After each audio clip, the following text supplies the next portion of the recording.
The following program contains mature subject matter. Listener discretion is advised. You are listening to Zeitgeist Lab Collections from Itchy Grundle Podcast. In Collection 3, Brian and Alex metaphorically traveled north to Canada to investigate the Canadian content that seems to be pervasive everywhere. This is episode 15, Blink-155. Welcome to Zeitgeist Lab Collections Podcast, the internet's only podcast about drive-thru records, the television show community, and now Canadian content. I am one of your hosts, Alex, and I am joined by... Brian. Brian, that is right. Brian, this is it. We have reached the end of Season 3. What is going on tonight, man? Not much. I've been looking forward to this, for a minute. For a minute? 60 seconds? I'm ready.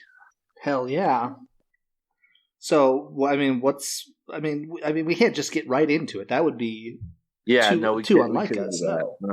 So we're finally recording in order in that we have no more episodes left in the season, so we were forced to record the last episode. So I feel like this season we've had a very bizarre timeline. I'll listen to episodes that we recorded like a month in advance, and then I'll listen to the next one, and one we have COVID, one we don't. It's been kind of all over the place for the last few weeks, but this is it. Today is January 18th. We are less than a week from this episode dropping, so this is as current as anyone's going to get. What's going on in Madison, Wisconsin?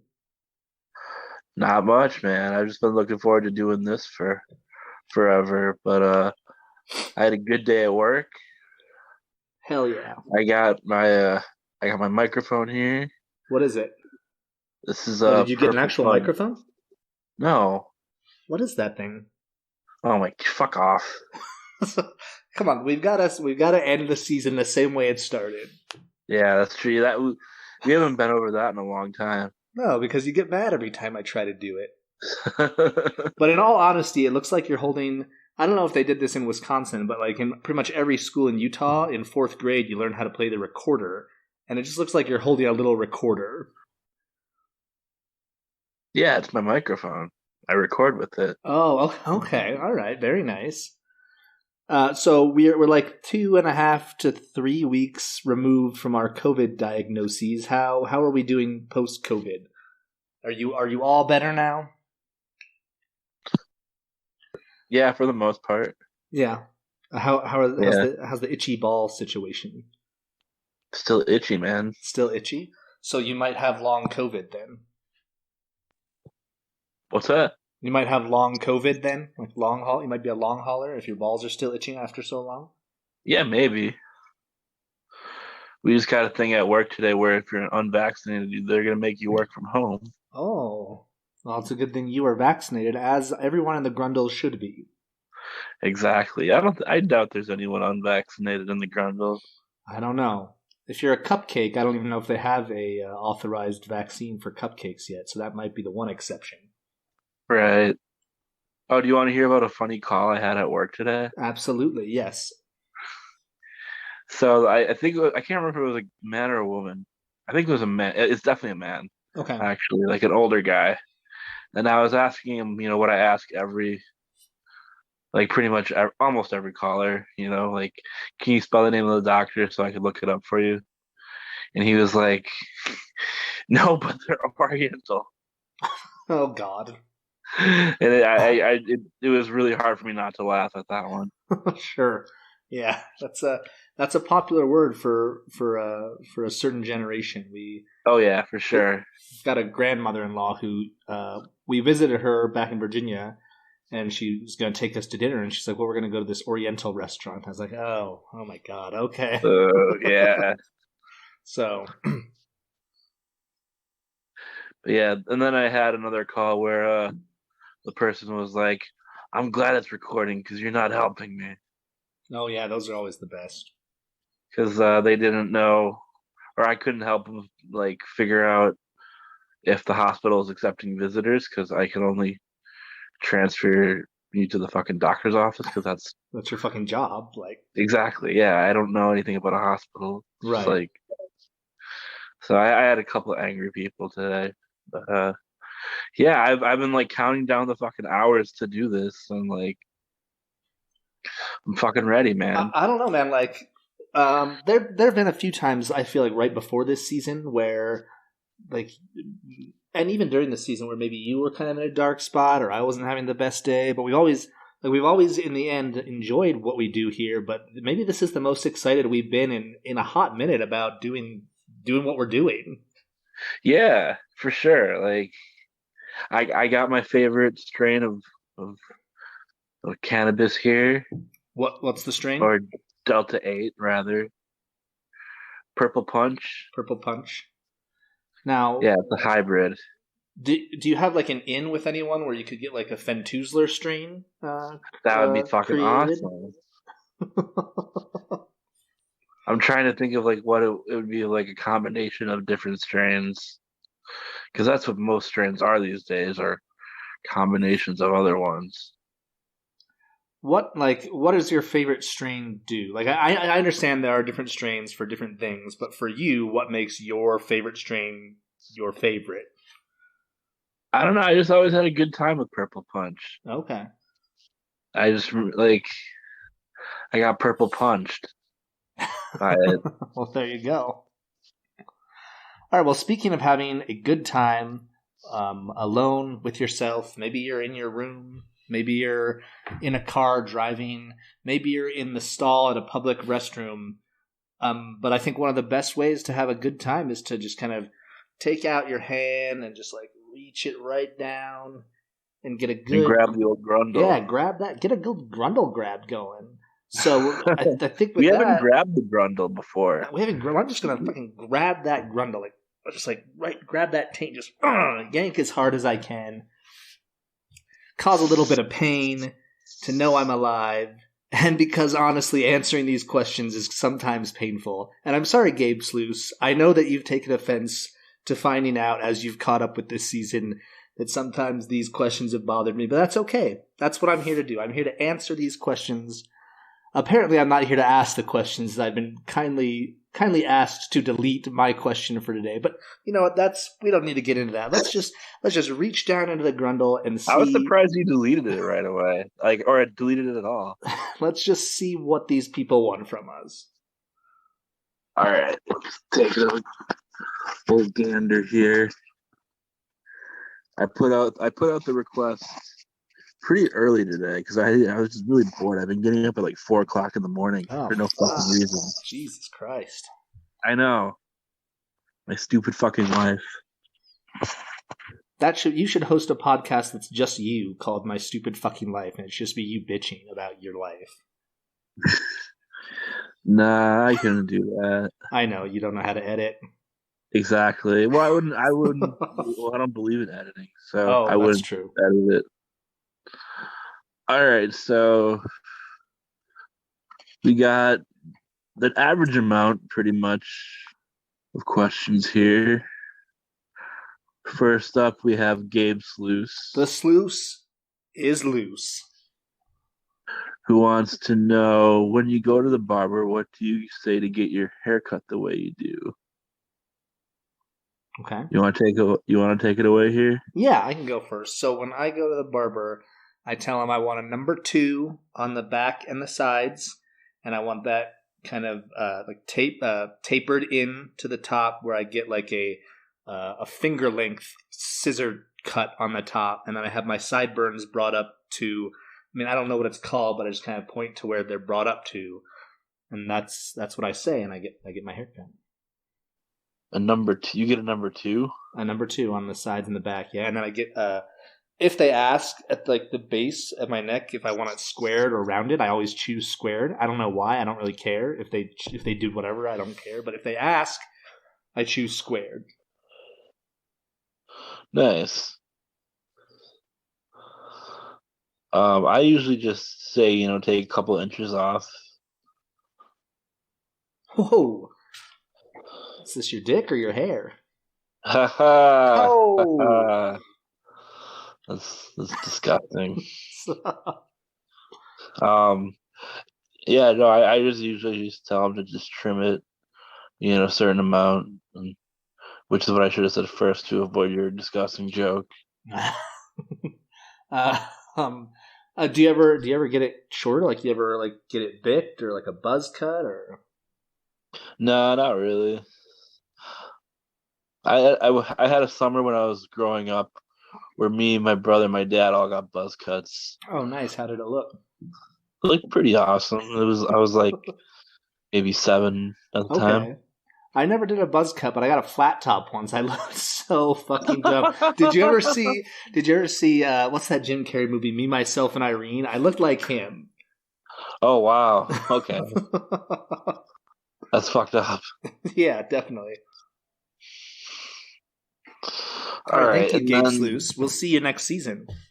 Yeah, for sure. Next season. And open invitation to be on our diarrhea Patreon episode, which we have not recorded yet. No, I think he's against it like I am.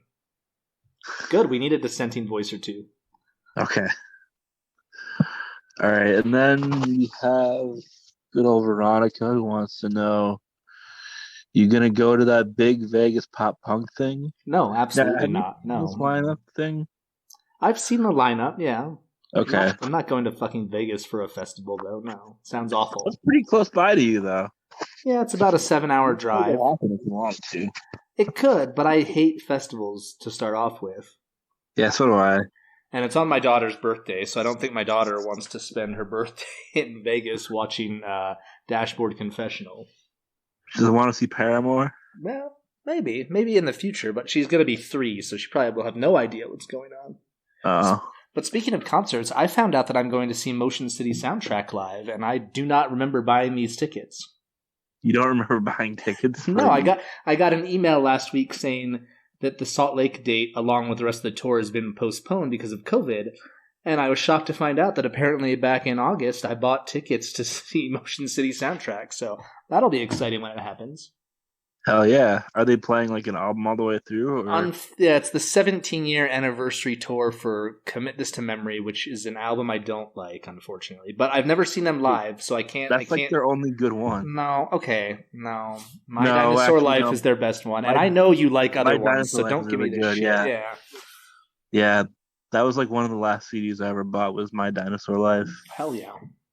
Like, I guess, like, buying it, like, new. Like, it's I still bought, good year, new shit. New. Yes. Sorry, this is an alcoholic drink, so I'm feeling a little bit unhinged at this moment. Oh, yeah, what are you drinking? Vodka and apple cider. Vodka and apple cider? Yeah, I don't drink it just straight, and I didn't feel like putting it in the Coop, so the only other thing I had was apple cider. In my early drinking days, when I didn't know any better, I mixed vodka with apple juice. That doesn't sound awful. No, it was terrible. That was the only thing we had in the house, though. Yeah. So, anyway, that's cool that you're drinking. I'm smoking.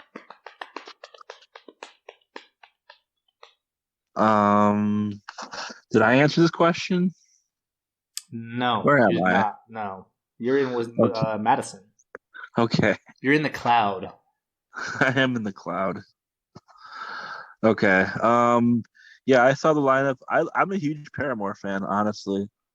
If you come out to it, I will come see you there. No, I'm not. I don't do that. No. Okay. I mean, you've traveled for concerts before. Yeah, I quit my job to travel for concerts before. I've heard you like to quit your job, so maybe you can do that this time. No, I want to keep this one. But yeah, no, I saw the lineup too. I didn't think it was real. Do we have confirmation that it is real? I just saw it on a Facebook post. For all I know, it's completely false. No, it's real. Okay. It's real, and I think it's so I can't get over how random as fuck it is that they have Kitty on the lineup. Oh, I didn't see that. And Knocked Loose are on it too. I don't know what that means. That's okay. Don't worry about Knocked Loose. They're I want to knock loose their head. Yeah, they're a popular hardcore band, but aren't very good in my opinion. Hey, I mean, nothing's as good as oh fuck, that one band you actually hate that everyone loves. I was waiting for you to try to remember the name Turnstile. Yeah. Yes, Turnstile. I wanted to say Waterslide for some reason. Might as well be Waterslide.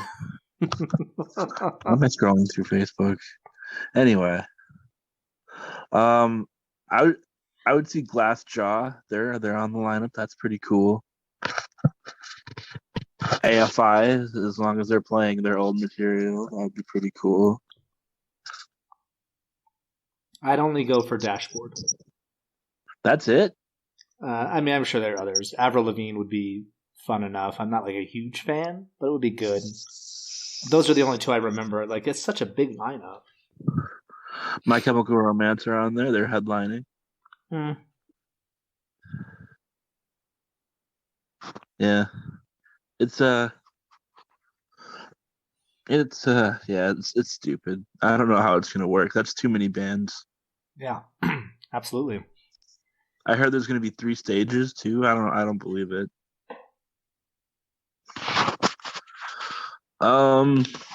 Okay. Do we want to do the last question here? Well, what the fuck else would we do? Okay. I wasn't sure if we were done talking about the When We Were Young festival. No. I mean, yeah, okay. I am. I'm done.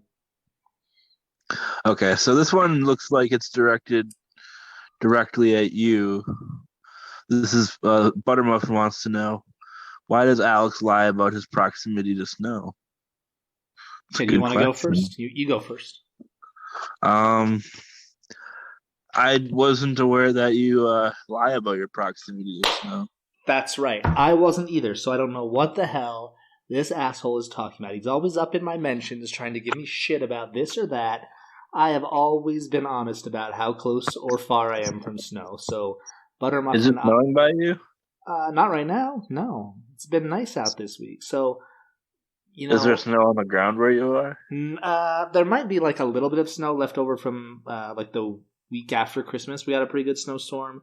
And so, like, depending on what side of the street you're on, you might still have a little bit in your yard. But no, nothing significant. So I don't know what Buttermuffin's talking about. But like, it's snowing where Buttermuffin is too, and Buttermuffin in California. He lives in Truckee, California, supposedly. I don't know. It's obnoxious that he's always picking on me. I don't think I'll ever have him on this podcast again. I just want to go on record saying that. We'll see. No, I don't Next season's mine. No, I mean, maybe he can co-host an episode with you then. That'd be pretty cool. You'd still make me edit it, though. That's what pissed me off the most. We say a lot of spicy things, too.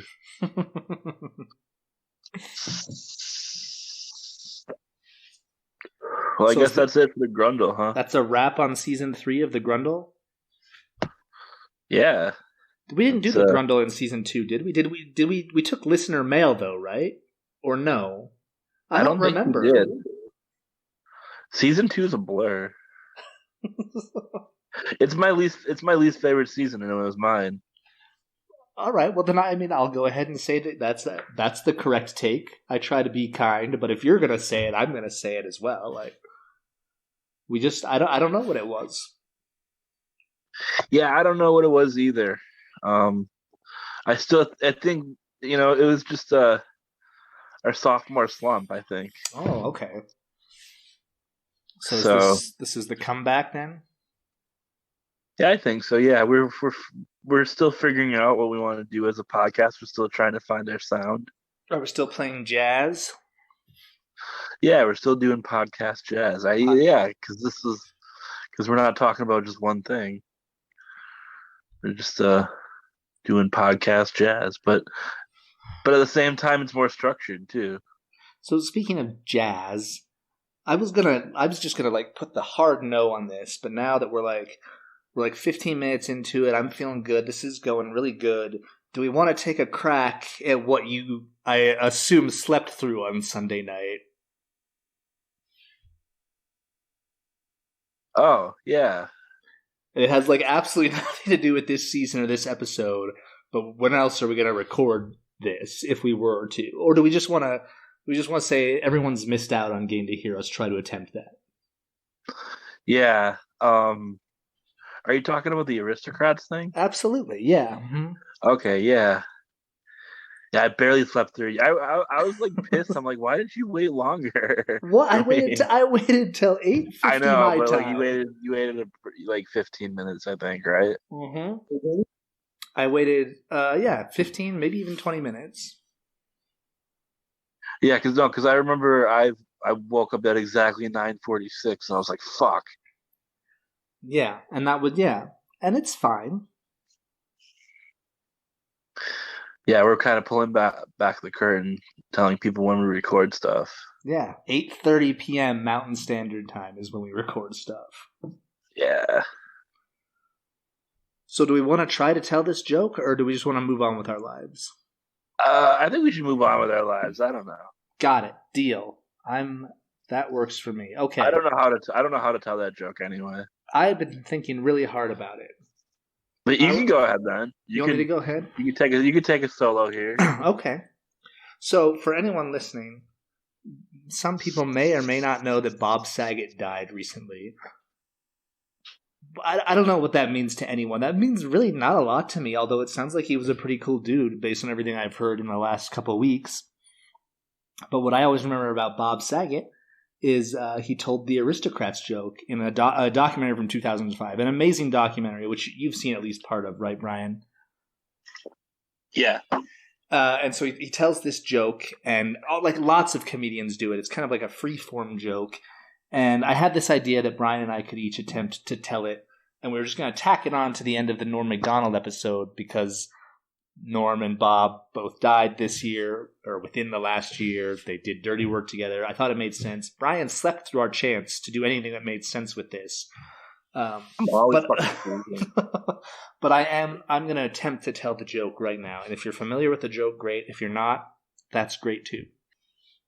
Okay, so this family, this husband and wife and kid talent team, they walk into a talent agency in Las Vegas. This booker he's trying to find an opening act for the Donnie and Marie show because Donnie and Marie they're in residency at I don't know, Little Harrah's or whatever, and they just need an opening act. So this family comes in and they're all gung ho.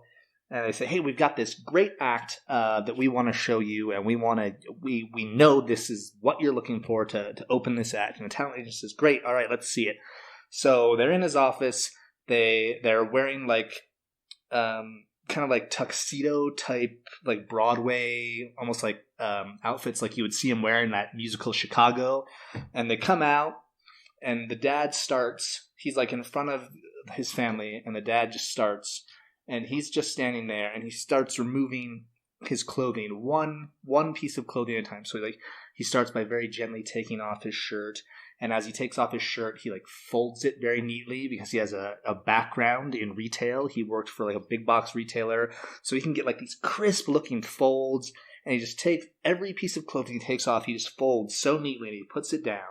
And he's like just complete silence. There's no music. He's just completely disrobing, folding, and like behind him his family is just there with the big Broadway smile, just like, you know, you got to put on a big show, you have to have the big smile so the audience can see it. So the dad finally gets done with disrobing. He's now completely naked. He's got his very neat pile of clothes standing there, and then he bends over and he grabs like both his ankles, and he's just got his ass like way up high in the air, and it's pointed back at his family. And he just lets loose with all this diarrhea. It's just like, it's like projectile diarrhea everywhere, and it's like all over his family. And like the whole family's just sitting there still with this grin, like you've got to go on with the show, and they know it's like they're expecting it. So it's just like this diarrhea is everywhere. It's just like covered in all this brown. And like, have you ever? I'm sure a lot of you are familiar with the old minstrel shows and the unfortunate use of blackface. There was no like racial aspect to this, but his family did kind of end up looking like that, which is like the brown dripping down their face. They're just like covered in this. And then suddenly, out of nowhere, music starts playing. It's just like this carnival music. And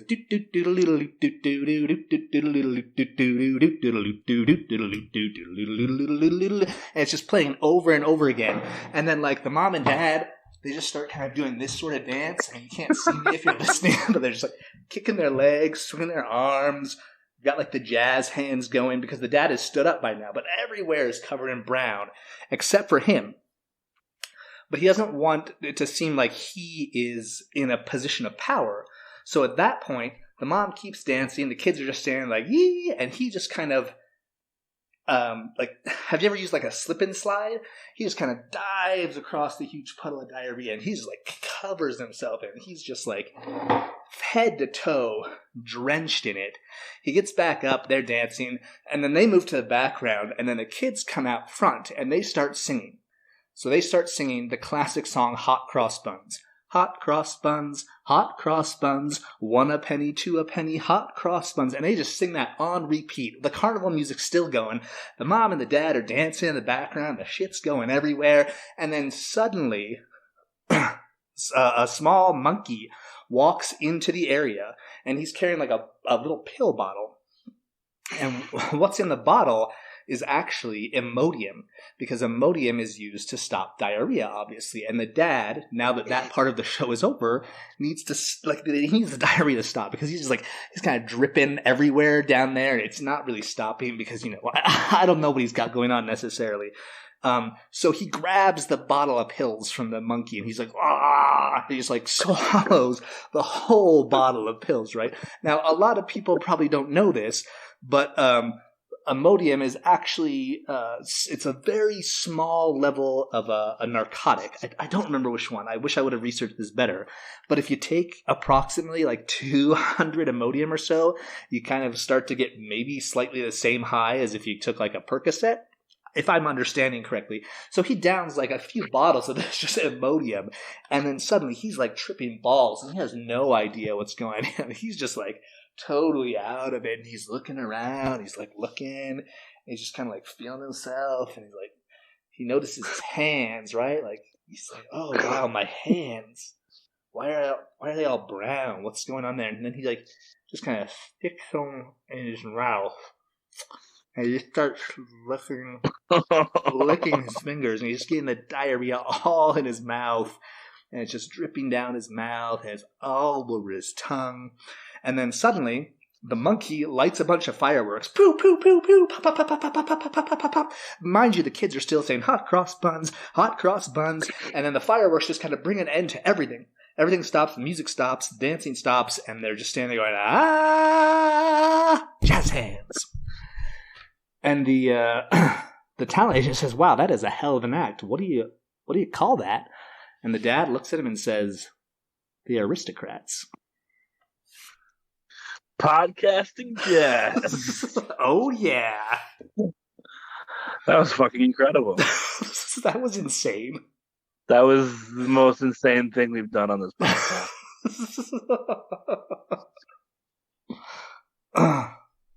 And I've put it right here on what will, I'm hoping, be our most ever listened to episode. Hopefully. Wow, yeah, that was monumental. It's monumental. Yeah, emphasis on mental. All right, so with that complete non sequitur aside, welcome to the official end of CanCon. Brian, what have you learned about Canada? How do you feel about Canada that's different than how you felt 15 weeks ago? I don't know. I haven't really been reflecting on Canada itself, but more of our podcast. Okay. So I think this is our finest work to date. I think this is our best season. Mm-hmm.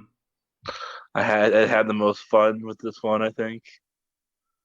It had a lot of highs. It had a lot of lows. A lot of peaks and valleys. There were. I will agree with that. There were some lows. Great Big Sea was a low point for me. The listeners care to disagree. Obviously, reference throughout the podcast. Mm-hmm. It's been a challenging season too. In what ways? Just like with consuming the CanCon, there's not a lot of it's for me. As I'm not Canadian. Right.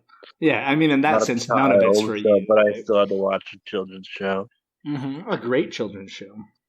It was fun. But Canada itself, not sure. Jury's still out on Canada? Yeah, no, I mean, I still think it's better than America. It's definitely superior to America. Okay. But is its content? Not necessarily. So maybe you want to combine the culture and the politics of Canada with the content of America. Yeah. Okay. I guess. I mean, on board with that. Yeah. Not that American content is much better. It's like, but Canada's given us a lot of gifts, though. Oh, absolutely. Trailer Park Boys gave us Alexis on Fire, which is a band that we didn't talk about. Oh, yeah. Right. Strange Brew gave us that, yeah. Pantychrist. Gave us the Weaker Thans. The Weaker Thans. Degrassi. Norm Macdonald. We could just keep naming things we've talked about. These are the episodes we've done. Yeah. Plus Alexis on Fire. Yeah, exactly. Who I read might have an album coming out in June. Oh, wow. Have you heard Alexis on Fire? No, I've not heard them. Okay. We talked about Fucked Up. We talked about Fucked Up. Yeah, absolutely. That was something. The one and only thing we've ever talked about that I did not listen to in its entirety. Yeah, there are a couple things I didn't finish. Right. But that's not surprising, if we're being honest. Right, I am a bit of a slacker. I mean, there are episodes of Community you didn't even watch before we talked about them, or at least rewatch. Right, yeah. Famously, that one. Yes. I just completely forgot to. Yeah. I think, I don't know. I still think this is my favorite season so far, though. Well, good. Because it's been a roller coaster. It has been. I prefer that to just one straight thing. I think so, too. So, to kind of get us maybe pensive or reflective on Canada, and also, get us amped up about what we're here to talk about, which is the Canadian podcast Blink-155. Certain people on the internet have gone ahead and put together a mix of the hosts of Blink-155, that being Sam Sutherland and Josiah Hughes, just a mix of them talking about CanCon over the years. So I thought I'd play that now. Oh, okay. You might have heard of Alan Cross, who does the ongoing history of alternative music. Canada's greatest music historian. Long may he reign.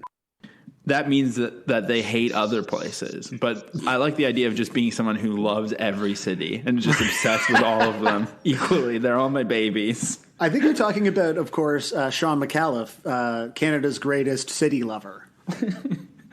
I guess that is the fact that Alexis on Fire basically became the one of the biggest rock bands in Canada is consistently shocking. I think also shocking to the members of Alexis on Fire. I loved that whenever he would switch on the TV and go through the channels. I loved that on the Weird Al show.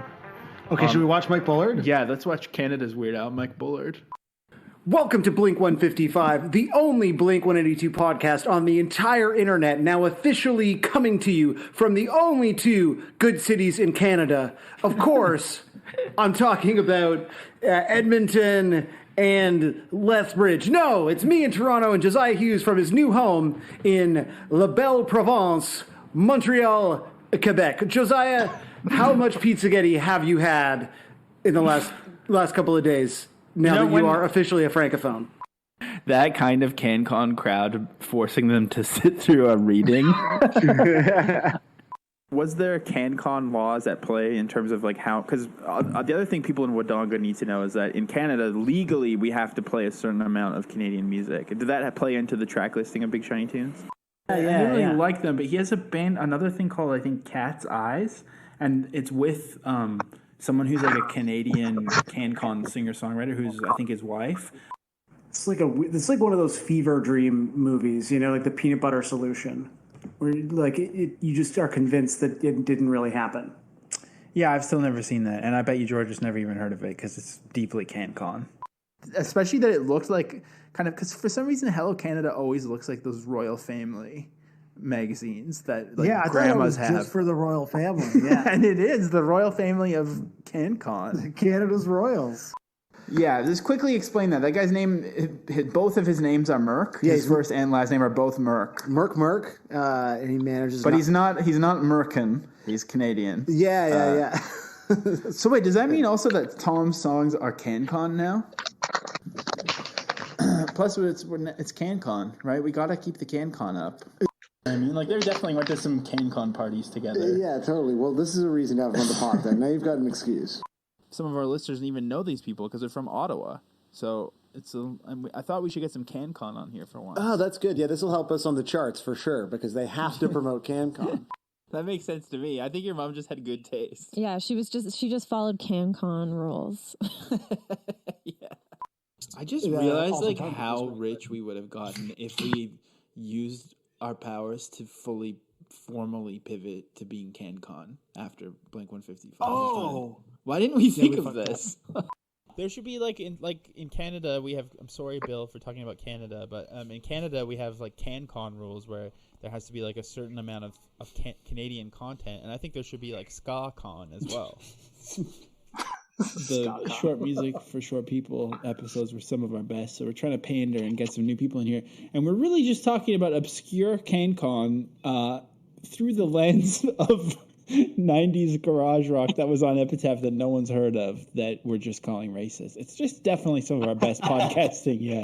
Why are you trying to turn this into a CanCon pod? All I'm saying is Don McKellar is literally one of the 4 people doing this really sick stream, and I thought I could tune in. Maybe I could, if there was a chat going on, I could kind of see if he was down to be in the pod. But instead, I'm here talking to you like I always do, baby.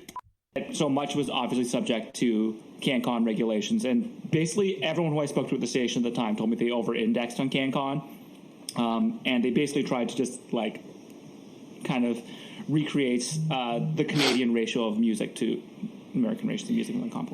Okay, I want to actually talk about another CanCon thing, I'm going to get to my point about the album in a second, but you've just reminded me. It feels like it's been a long time since we recorded. I'm kind of surprised that we had nothing else to talk about other than our BMs, but that's neither here nor there.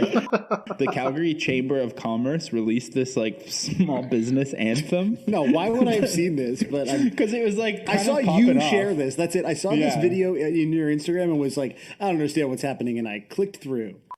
Well, I thought I'd keep this one in front of the paywall because it is CanCon, and we are a Canadian podcast. Excellent. I'm talking about only 10 Canadians know who this is, but they're like a CanCon band called the Darcys, but they're like, we've been an art rock band for 10 years, and now we're going to do our pop record. It's a talented we have bunch a grant, of friends. Please? We talk about so much CanCon on here. We need to get, what is going on? Mighty Wind isn't CanCon. I mean, I guess there's some Canadians who provide the content. This is like a CanCon country singer. How long did you live in Montreal before this started? How much Montreal did you get? 6 months. Jesus Christ. So you moved to basically the fucking only cool city in Canada, and now all you can do is skateboard through it at night. Canada is somehow not a country founded on white supremacy and erasure of indigenous and black and brown people. The way that they were marketed kind of made them feel like a bit of a joke in Canada, and only in retrospect am I oh yeah, people really liked this group. I also didn't know shit about hip hop at the time that this was being kind of pushed on us. Maybe you're allowed in Canada. I think so. You are on Mike Bullard, no rules. Shout out Canada. And you've really used the platform that Pup has, like that you as an individual have, but then very much like with the band as well, to be so actively engaged in the conversations that are happening right now, not just sort of in the States, but specifically in Canada around how historically we have treated Black Canadians, about, the police here in Toronto. And I feel like it has been maybe at the expense of some of the people that like your band, because you are big enough that not everyone that likes you is like a punk who knows the cops are pieces of shit. It's the Cure video for Cut here, but you can't watch it, at least for me. I can't watch it in Canada. Is there like a clever way that we could try to sort of sneak cum into some sort of like, thanks so much to the Cum Society of Canada? Everyone who ended up in Canada were the people who were like, it's kind of fine. Is this an ad? He's a Canada artist, by the way. Something I've thought about a lot, like lately, is does Cardi not get the respect that he deserves in Canada or anywhere? Like, is he so fucking underrated and disrespected? Although, are you coming for like Drew's territory, like as Canada's host? A TSA agent pulled them out of my bag on the way back to Canada and said I couldn't take them with me. Extremely Is he sick. like a person outside of Canada, or is he kind of like the swollen members of neoclassical music? When is Halloween in Canada? Is the second autofill? Because I feel like living in Canada, I had never heard of it until researching. I actually think Mark Hoppus is aware of it. Because the weird thing is, I remember living in Vancouver. I know swollen members in Canada were like hilariously large because they're just like, well, Drake doesn't exist yet and we need to have some sort of rap. It's the year 2000. We got to do something. I've joked before about the idea that this sort of key difference between America and Canada is that at some point Americans, or the people who would sort of start the country of America, looked at the British and thought, this is fucked up. And even growing up in Canada, that's very foreign to us. But also, do you have a job for me in Canada? Because I can't handle living in America. But in Canada, they were like stars. I don't even know if they're Canadian, actually. Are they? Outside of Canada, which in a weird way enabled us to have more success in Canada, which is that weird like inversion. Always the way. While I never referred to myself as Canada's host, while I never attempted to take on that title, I think in my heart that was who I was. And then as soon as Drew came on the scene and confidently declared himself to be Canada's host, it was so apparent that he had what I had been missing. So there you go. 9.5 minutes of Blink-155 talking about Canada. Podcasting jazz. Exactly. We just got 9.5 minutes of content from another podcast. That's incredible. That was a good opportunity for me to get really high, so I really enjoyed that. Oh, good. And yes, I've finished my drink almost here. So thank you to certain people on the internet who put that together for us. We really appreciate that. So Blink-155. This is what it almost feels like this episode is in many ways our destiny. We wouldn't be here. We wouldn't be here without Blink-155. When I chose we really wouldn't. Yeah, when I chose CanCon as a season, I went back and forth like, should we include that? Is that too meta? Is that too out there or whatever? But like now that we're here, like I don't know how we could talk about Canada or CanCon without talking about Blink-155. So I want you to start. You tell me about your relationship with Blink-155. Oh man, I gotta go first, huh? Yes. All right. My season, my rules. That's true. Okay. I actually took some notes. Oh my god. I don't think we've had a note from you since season 1. No, I took notes in the last season. Okay. Where'd it go?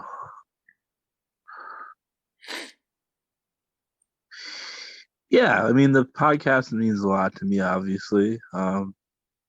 It's like there was a point in my life where it became, more than just a podcast. It became part of my routine. Mm-hmm. And I'm the kind of person that thrives on routines to function properly. And the pod definitely provided a lot of structure to my day when it came out. There's, that time where I was peak stupid, Mm-hmm.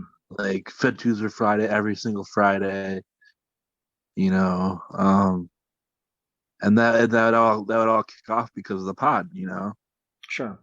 And I was the kind of person that would always listen to when it first came out, the night it came out, back when I went to bed before or after midnight. I usually fall asleep by the time I got to the interview. So I would always start my day re-listening to what I had fallen asleep during, because me falling asleep is just, that's what happens. Mm-hmm. And then I would start getting high and get ready for Fin Tuesday Friday, and that was my day. It was just so fun. Just right. having, and then there's the Fin Tuesday of it all. So there's which we talk about later, or I don't know. It's just it's so familiar, Yeah. It just became so familiar and just just this constant in life, and it still is a constant, with the extension of the community and everything. So yeah, that's all I have to say for now. So, okay, I guess I'll start with what it's meant to me.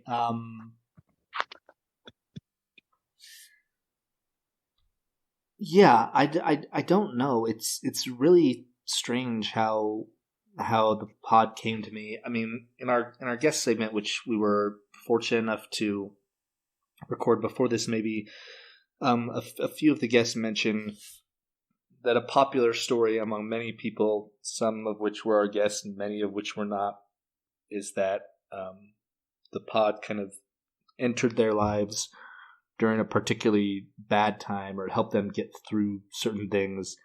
I'm blessed enough to not have had a negative impetus in my life that propelled me towards the pod.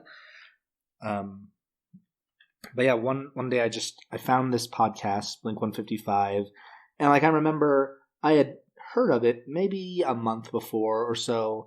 All I saw was, it's a podcast where they're going to talk about every Blink-182 song. I just remember thinking, yeah, I don't know. I mean, maybe there's a lot to cover in there, but Blink-182 is kind of my past.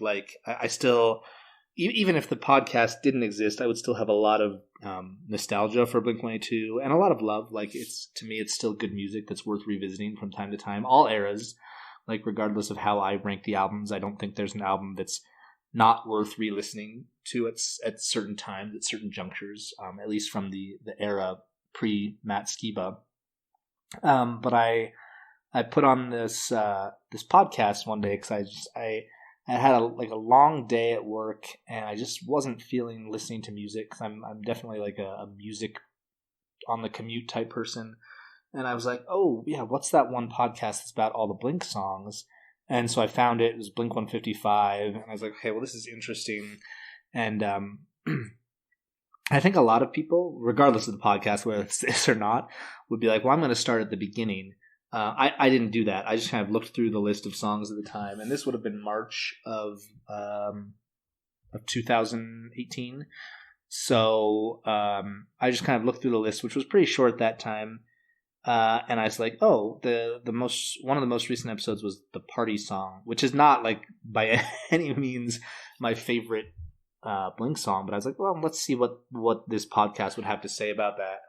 And I put it on, and it was just it was this insane. I don't even know how to describe it. I listened to it, and I was like, I don't really know what I just listened to, because I have no context. When I think about it now, it's amazing to me that I continued listening to it, not because it's bad. It's obviously really good, but just the fact that I just picked a random episode, which I'm looking at was episode 36. And so I gave myself no context, and I was just going to listen to this. And there were so many things that, upon re-listening to it many, many months later, I was like, oh my God, there were so many things in here that there was no way I was ever going to understand. But now I do. But something clicked, because when I heard a podcast about every Blink song, I was like, okay, this will probably be 15 to 30 minutes about the song.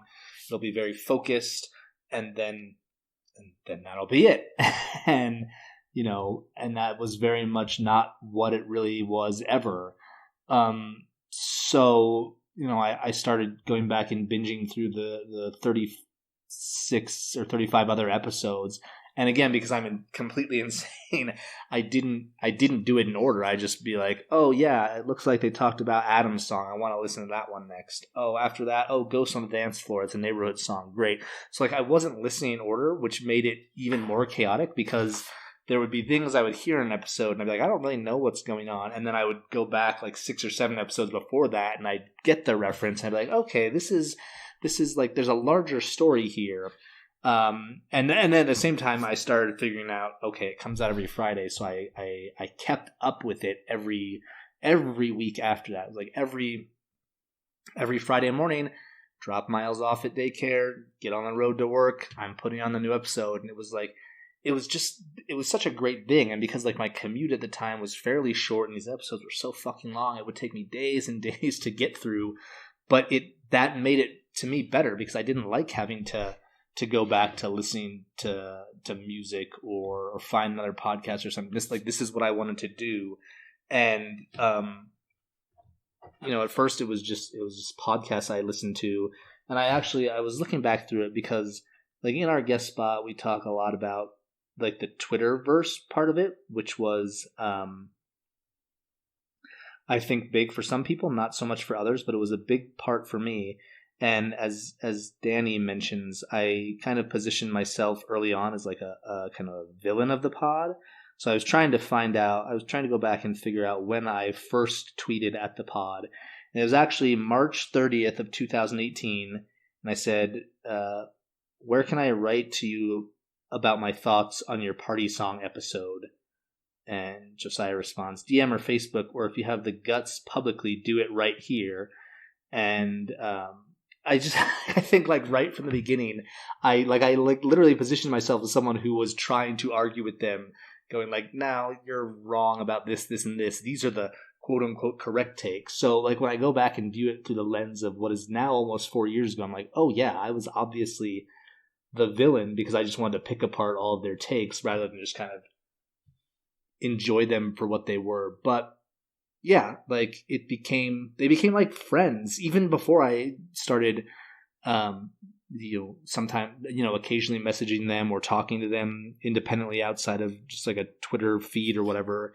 It just became a warm blanket listening to this podcast, and the community around it, the people, the friends that I made, whether that was, Maddie, excuse me, or Marsden, which were kind of the two that took longer to make because of some of the ridiculous Twitter feuds at the beginning. But I became a father for a second time during this podcast, and I remember having a shirt made for Delaney, a Blink-155 shirt. And we've talked before in last season that one of the first things I've done with both of my kids when they're born is, okay, here's Jack's mannequin, here's everything in transit.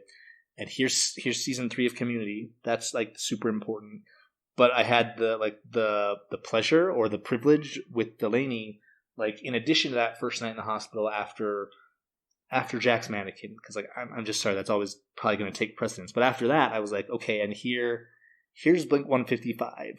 This is a podcast that's very important to your dad. You're wearing a shirt with it on it, and now we're going to listen to it, and it's going to make no sense to you because you're less than 24 hours old. But to me, as someone who is very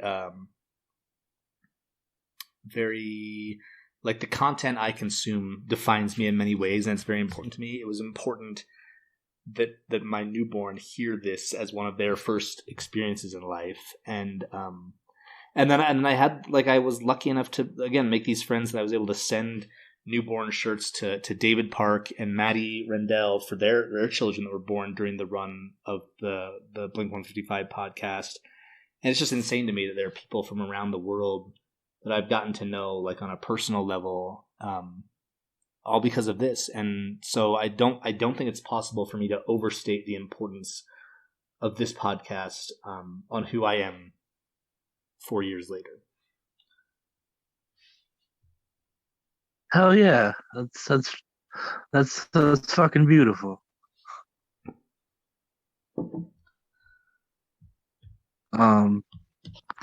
Yeah, it's the friendship part is always it's always been kind of secondary to me, because the Fentuzler is a character, and it's like you said, it's harder to befriend, like a villain of the pod. Oh, yes, But yeah, I guess we'll dive into the Fentuzler now. Okay, yeah, let's do it. Before we get into the Fentuzler, I was interested, and I asked you this, and you said you weren't sure. But listening, we talked to a bunch of guests later, which you'll hear, and it seems like we kind of nailed down who had been a fan the longest. That, of course, being Danny. And I think I might have jumped in second, but I have not been able to figure out from your standpoint where you actually jumped in to this podcast. Do you have any, a rough idea? I would say I looked at I looked at a list on Stitcher. Mm-hmm. It was the only place where I could find every single episode for some reason. And I'd have to I couldn't for the life of me figure out when I started, because just certain years are just blurs for me. So, I mean, the Fentuzler episode is episode 42. It first dropped on April 26, 2018. So at least by then. Yeah, for sure. They had long done the Fentuzler episode before I had created the character. So I have to rough estimate between I know it was early on, so between episode 15 and 35 maybe. Okay. How did you find it? It was mentioned on the Punk News podcast. I think someone else found it that way too. I forget. It's on the guest part of the episode. I think someone says they found it through the Punk News podcast because it gets mentioned by, I think, the Audio Critic. Yeah, that was Danny. Danny talks later on about the Audio Critic and how that was actually kind of how he found the pod. That's right. Okay, it was Danny. Yeah. But that's how I got into it. So it was definitely very early on. But I wouldn't create the Fentuzler until November of I think 2019, probably. Oh, really? Yeah. It was that much? It was over a year and a half after that episode actually dropped? Yeah, they had long done it before. Oh, wow. I didn't realize it was that long. Yeah. And well, hold on. Okay, no, never mind. Sorry, go ahead. Okay. Yeah, and I just created that. I created the Fentuzler because I had seen everyone interacting on Twitter, and I had a Twitter just for the pod, but it was me, and I'm not interesting, but so I wanted to create not like an alt account, but like something different, so I must have recently listened to the Fentuzler episode, or maybe just the notion of the Fentuzler being this villain as stated on the pod just really stuck in my head. They joke about that on the pod. Yeah, I know, and like maybe that just stuck in my head, or I had just listened to that episode, but I was just like, fuck it, I'm gonna be the Fentuzler. And I only did it out of boredom because I had at my job at the time, which I deeply regret quitting if I ever regretted quitting a job. Yeah, because I had a lot of downtime at this job. I was a caretaker for a man with autism. And that was like, and that, you know, there's like certain eras of the Fentuzler, you know, where like, there was the era where Fentuzler Fridays would be happening from work after my boss had left. And there's the Stoop era, which is my favorite era. That's one that's like Blink-155 just sort of became like this event in my life, you know? Right. Like this just weekly event, this like thing that I could always look forward to, you know? It's just, like you said, it was like a warm blanket, you know?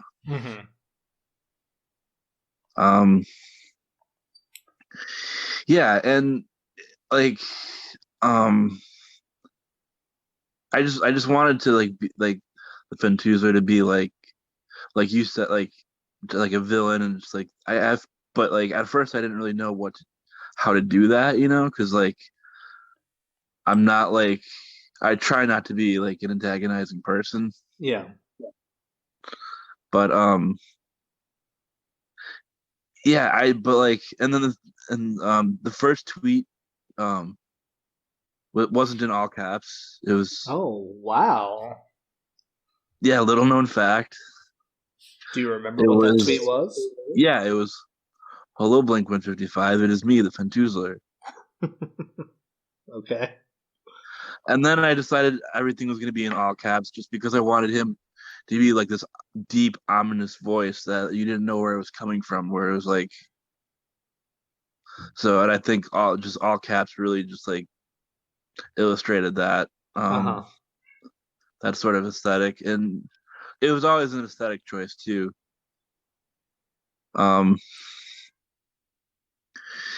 Yeah, and like, I don't know, it just, it started to feel like a project almost, you know, just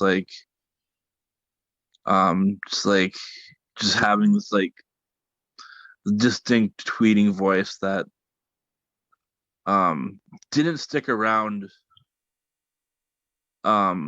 because like at a certain point, and I don't know what caused this, but like it started to become like the Fentuzler and me sort of like, you didn't know which was which, you know, almost like, right.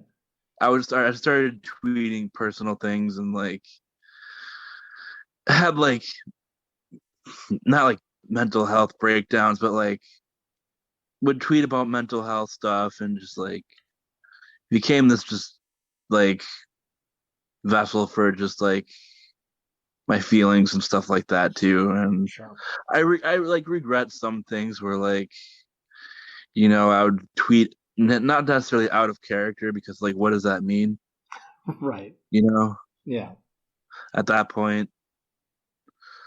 But I don't know. It's just been a strange fucking journey with this thing that I didn't like. I had no fucking idea would get to where it is, you know? Like, never would I thought like would I meet people from all over the world and they'd be my friends and like we'd start this podcast, and yeah, but it's been really fun. Hell yeah. Yeah, no, I think like a lot of what you're saying, I mean, it definitely resonates with me, and it's, I don't know, like I'm lucky enough to have a loving wife, 2 great kids, but outside of that, I'm not like a super social person. I've always struggled making friends for a variety of reasons, and one could argue I've struggled making friends with inside this community as well, and it's usually been my own fault. So I don't want to claim that's anyone's fault other than mine. But there's something validating about being in it, and I still like, the podcast has changed. They transitioned into 155. That came with a whole lot of changes. One of the main ones is more interaction on Discord, which is great.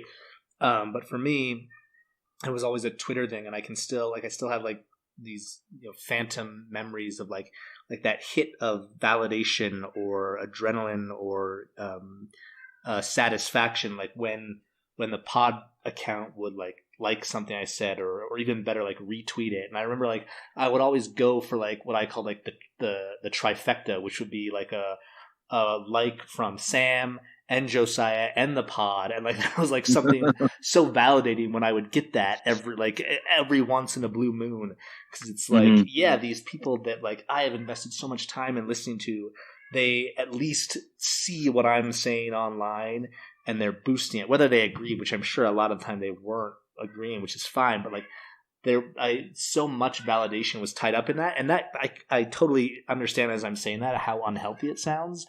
But it never felt unhealthy at the time. It just felt like this is a place where I can say whatever I want about this thing, that thing being the podcast, and there, as long as I'm not hurting other people, which I tried really hard not to. Like I tried not to antagonize people in a personal or toxic way or anything. Like as long as I was avoiding that, there was always someone there to listen and boost it in some ridiculous way or another. Yeah. I agree with you, like with Twitter being like the superior place for the community, and like Discord just isn't the same. I agree. And like I like during the Blink-155 era, like I think that's when the community was like the most fun. Because now it's more about like, with like with the covers and stuff. It's more like validating. It's more about validating each other and everything like that. Right. Whereas when during the Blink-155 era, it was just more about like having all these insane alt accounts interacting with each other, and just like not like, and like there's like that, because we didn't really know each other. We were all getting to know each other for the first time, and I think that was like so fun, like that's what made it so like beautiful, and like just not that like things are bad now, it's just like it's just different. Right. And I mean, I agree with what you're saying, and I remember like a lot of times the way I would approach like interacting with Sam or Josiah or the community at large was like, how hard can I poke this bear and get away with it? And I admittedly flew too close to the sun on at least one occasion where I actually got banned from the Twitter nation. So like I definitely treaded a fine line of like how hard can I antagonize people. That's right. Yeah, you snitch tagged. Yeah, that happened. I wrote an essay. The nation decided the essay was no good. It was no good. I got kicked out of the nation. Josiah had mercy on me. Yeah, that was. I think that was before my time. You think so? Okay, because that was right at the 1 year mark. Because that was like exactly that was like the eve of the night they posted the first date episode, which was their 1 year celebration. Oh, okay. So that's because I really wanted to ask Danny this on the guest spot. Everyone else I think was not involved, and it sounds like maybe you weren't either. So you did not vote to kick me out of the Blink-155 nation? No, I don't think I did. I think that was before my time. All right. Well, I'm still trying to find my hit list because I probably will. I mean, if it means anything to you, like I probably would have voted to kick you out. Yeah, that sounds about right. Okay, so I mean, I think we've touched on all of the things that have made the pod mean something to us. What do you have any like? Are there any favorite moments, like specifically from the pod, that you remember as really sticking out to you? I remember like the first time being mentioned on the pod, I think. It's a big every moment. time I get mentioned, like there's a handful of times where I got mentioned on the pod. So those always kind of stick out. It was I accidentally outed a member of one of my favorite hardcore bands as being a Blink-155 fan. Oh, really? Who like the week like, and then he went on the pod the next week, and they mentioned me. Oh wow! Okay, I don't remember that at shout out to all. the Wild Side. Okay. But yeah, and like being followed by the Wild Side guy was pretty. That was pretty funny. It's like anytime like yeah, like anytime I get followed by someone that like just like right like that I like respected or like admired or whatever, it was always a treat. Because that's when I would forget like, oh yeah, I'm this character. Like I forget other people read this. Right. But yeah, I started getting off topic. Yeah, the Frost Nixon joke I thought was really funny. That always stuck out to me. I'm obsessed with that. I don't know why. I did not remember that one. You've mentioned that. I do not remember that. I don't know. It's like I just like it's not like the content of the pod that feels like a warm blanket. It's just like the routine of it all, you know, just right. like the familiarity and so I couldn't like I remember when you asked me that like yeah I struggled to like find moments like that I can remember fondly. It's just like the concept of Blink-155 is just like what brings me so much joy, you know. It's like no, I get that, like, because I've been thinking about it too, and like there's so many good parts, but I was like, well, maybe there aren't any necessarily that I would call like the best. But then I was thinking, well, it's got to be tied to my memory, and like I have certain memories, like I go out on my bike a lot, and I can remember exactly like the part of the trail I was cycling on when I listened to the interview with Nate from Fun and the format, and like I still think about that a lot. Or I can think of the exact intersection and the left turn I was trying to make onto Redwood Road when Josiah made the wasting time joke pun. Or I can remember the hill I was driving down by my apartment at the time when they found like a cover of a horse whose name was Angel, and I forget how that even tied into something that they found, but like I still think of that whenever I am back in that area. Or I can think of like sitting in my car because like it would be like not late at night. Late at night is a relative term when you're a parent, but it would be like 8:45 and Miles has gone to bed and Daisy's getting ready for bed, and I'm like, I'm gonna run to the store to get like ice cream because we're just gonna like fucking pig out on ice cream the rest of the night or whatever. I can remember like sitting in my car, tweeting at Sam, making fun of the fact that I think he's short because there's one episode where he talks about how he's short, but he doesn't like to talk about that or whatever. Like, so it's like all these different things. So there's not like specific. I couldn't like recite passages of the pod to you or be like, oh yeah, you should go back and listen to like episode 58 at like the 3-minute mark. No, it's just like there are certain areas when I have the chance to revisit them in this valley, whether that be on my bike or in my car or whatever. I'll be like, oh yeah, this is where I was when Sam and Josiah did this or that or whatever. Yeah, like I still remember like reading tweets while in the drive-thru at McDonald's. Mm-hmm. Like the night I created the Fentuzler, like I remember being like third or fourth in line and looking at my phone and seeing, I can't remember who tweeted it, but it was like, no, I refuse to believe the Fentuzler is following me.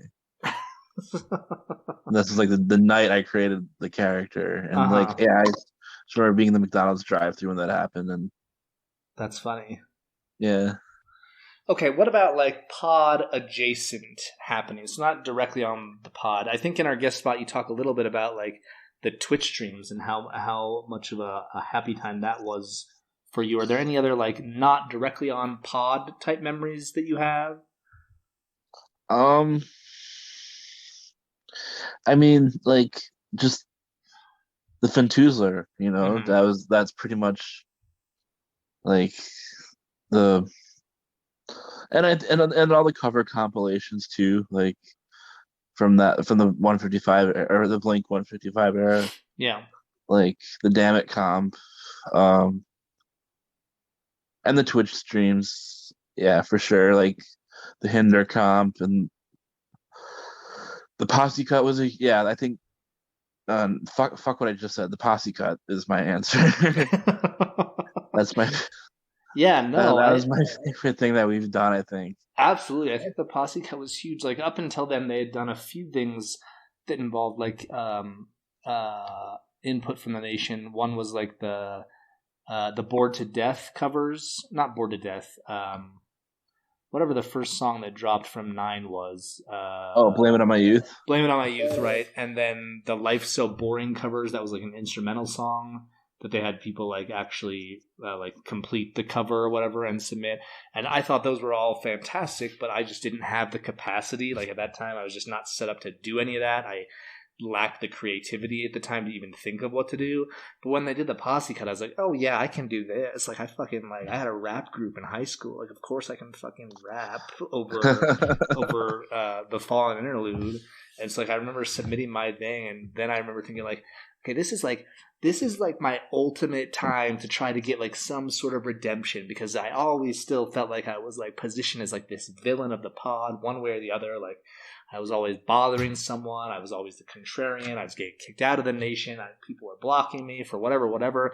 And like this is my redemption story. Is I'm gonna fucking transcribe this 30-minute song for Josiah and Sam, and it's just gonna be like good to go for the Twitch stream. And that was insane. And I got paid a lot of money by my employer to do it because I did it all on the clock at work. Like it was because it took a lot of time. And like Josiah Josiah was like, you could probably just like reach out to the people and ask them to send their lyrics. I was like, nah, I want to do this my way, which is like listening in slow motion and trying to capture every word. So yeah, to me, like by a mile, that was the best pod adjacent thing that happened. For sure. Yeah. And like, it was just insane to see like the amount of people like try to rap, you know, like, yeah. I think it's like, you'd probably know, you probably have a better idea of what the exact number is, but I think it was like 38 verses, maybe 39. Something like that. Yeah. Yeah. Cause I was looking at the Genius page, like right before we started this, just like sort of just reminiscing on that time, like, and like there's like people that I didn't know back then that we know now, like absolutely. I didn't realize were on the comp. Like I didn't know Coop was on it. Right. Mm-hmm. I didn't know Toes was on it. Yeah, that by the way, that's probably one of my favorite verses, just because you have the 9/11 joke, you got the pitch down voice. They're all so good. There's not a bad verse among. It's insane that you get 38 like really good verses. Even the Sluice is Loose, putting in his like recitation of a chocolate chip cookie recipe somehow is still just like fucking insanely brilliant. Like, or Fiona just reciting the chorus of "Break Stuff" by Limp Bizkit. Right. Yes. Oh my god. Yeah, it's just that was my favorite thing, and it was one of those things where I was like I'm not musically inclined at all, so like I always felt bad that I couldn't contribute to like covers and stuff. So like this was like my time to shine, you know. It's like, okay, I can construct a rap, you know, and right. Yeah, and since I'm lazy, like half of my verse was a tweet that I tweeted before.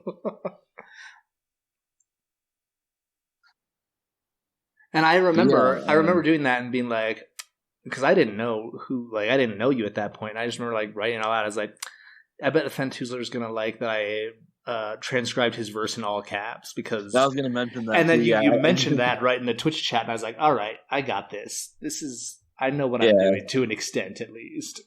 Yeah, I forgot about that. So like when I got to my verse when I was looking at it earlier today, I was like, oh shit.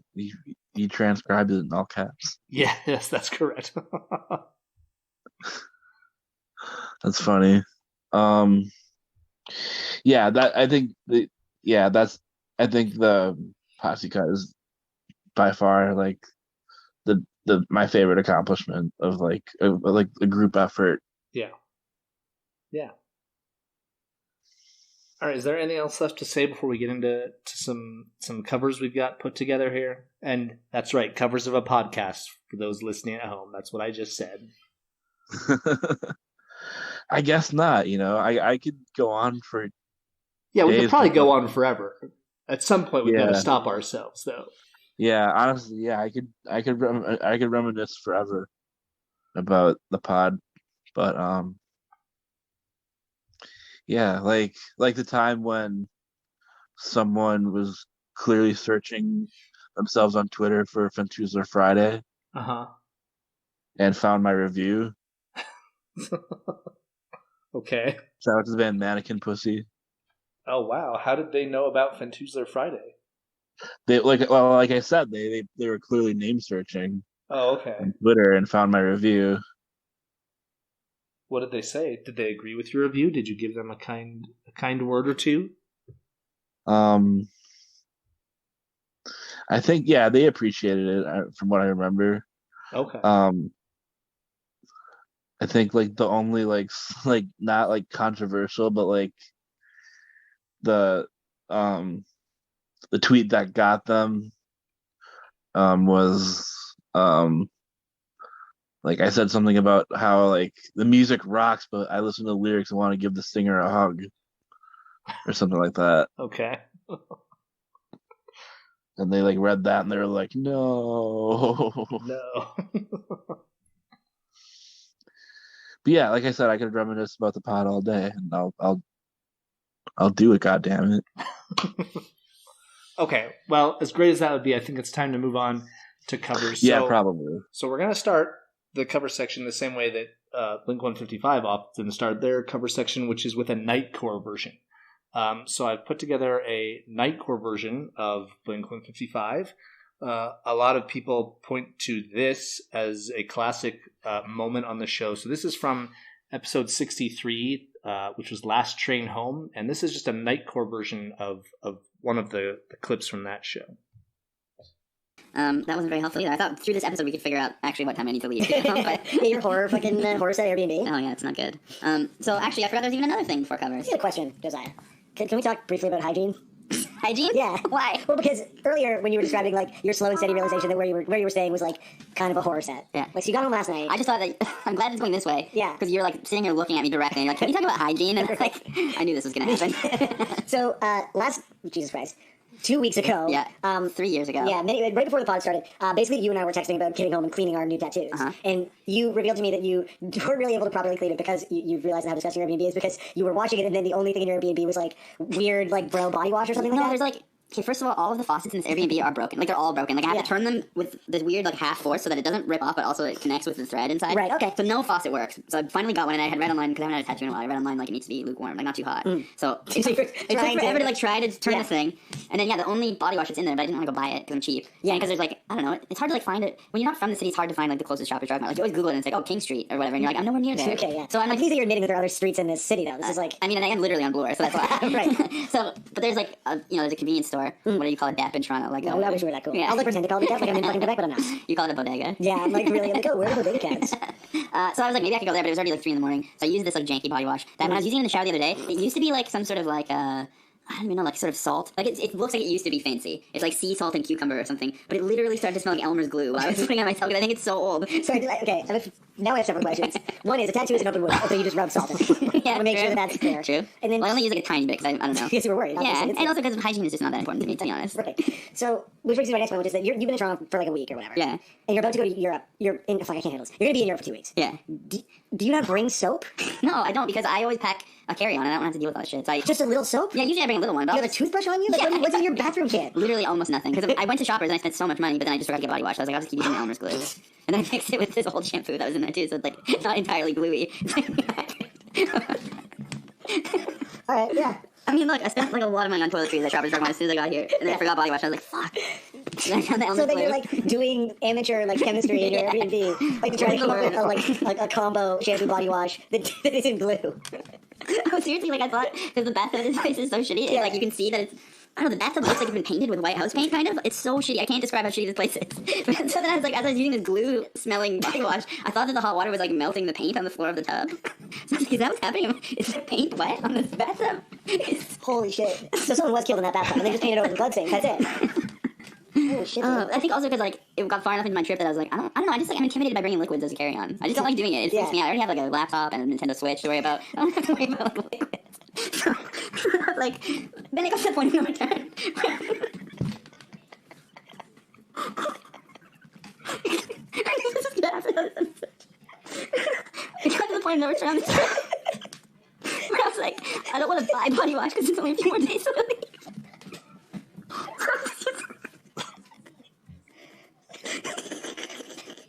Oh my god.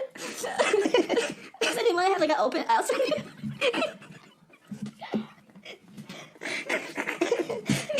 Okay. I really truly had to smell the Elmer's glue. I don't know why. Well, I think we figured it out, man. It's the paint. I haven't said this on the pod yet, but the Airbnb doesn't have Wi-Fi. So every time you've been tweeting at me, Nation, it's been using so much data. Oh god. Wow, that was one hell of a Nightcore cover. Yeah. Okay. Okay. So the next thing we got is a cover that Brian and I recorded. So as you mentioned earlier, you've always really liked this Frost Nixon joke that Sam attempts in episode 73, which was about When I Was Young, a song from Dog Eating Dogs. Is there anything you want to say about why we covered a Frost Nixon joke? Oh, I don't know. For some reason this always just sticks in my head. Like it's like, because who even remembers Frost Nixon the film? Yeah, like it was just such an obscure thing that it just really stuck with me, I guess. Okay. Well, here is you and I covering the Frost Nixon joke from When I Was Young. Yeah, it's so good. And I guess also what I'm talking about is like the lyrics are very overwrought and corny and like objectively bad, but they work so well here. And this is like, I feel like Angels and Airwaves Tom seems like sort of an elf, and just things he says were very like, he's saying things that are so corny and give you a chill, but because he looks like an elf and he always has like the little Smurfs hat on, and it just seems like, oh yeah, he's this little elf in the Shire reading me this thing, like this poem about getting old, so I'm into it. Yeah, there is like an innocence to all of his, like, even when you think about the theft being perpetrated by the To the Stars Academy of Arts and Sciences, like selling scare quotes shares in a company like without sort of going through the appropriate channels, like it's all quite it's nefarious. And if someone who wasn't quite so like elfin in their just sort of day-to-day joyful interactions, like people would shit all over them. No one really kind of took the shit on that like they should have, because it was like he's just in the Shire trying to sell me shares in the space company now. Exactly. Imagine how well he could do if he was actually like a short man. Like if he was even more elf. Or wait, are elves short? I guess. No, not really. Some of them are tall. Keeler elves are small. Tom kind of reminds me of that guy from Twin Peaks who like lives in the house with all the plants. You know what I'm talking about. Yeah, totally. Oh, I just had a good picture of him. Oh, I think he's named Harry Smith, maybe? Yeah. There's something like extremely surreal about. Yeah, dude, totally. There's something very Lynchian about Tom's entire existence. Yeah, but also like Lynchian and yet very accessible. So he's basically just season 1 of Riverdale. Right? Yeah. I mean, Twin Peaks was on NBC. That was a primetime cable show. Yeah, true. I guess it's true. So maybe he's Lynchian / Mark Frost. He's not just Lynchian. Yeah, he's Frost Lynchian.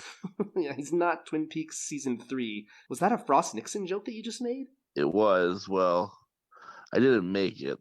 I wouldn't say it wasn't. And it really wasn't a joke either, but it was definitely a sentence that you spoke. Yeah, I spoke it, and now we're talking about it, which is troubling. But yeah, maybe it's more Frostian, but yeah, it's not like a sort of unfolding of time as expressed through sort of abstract explosions and just video Adam's life. There you have it.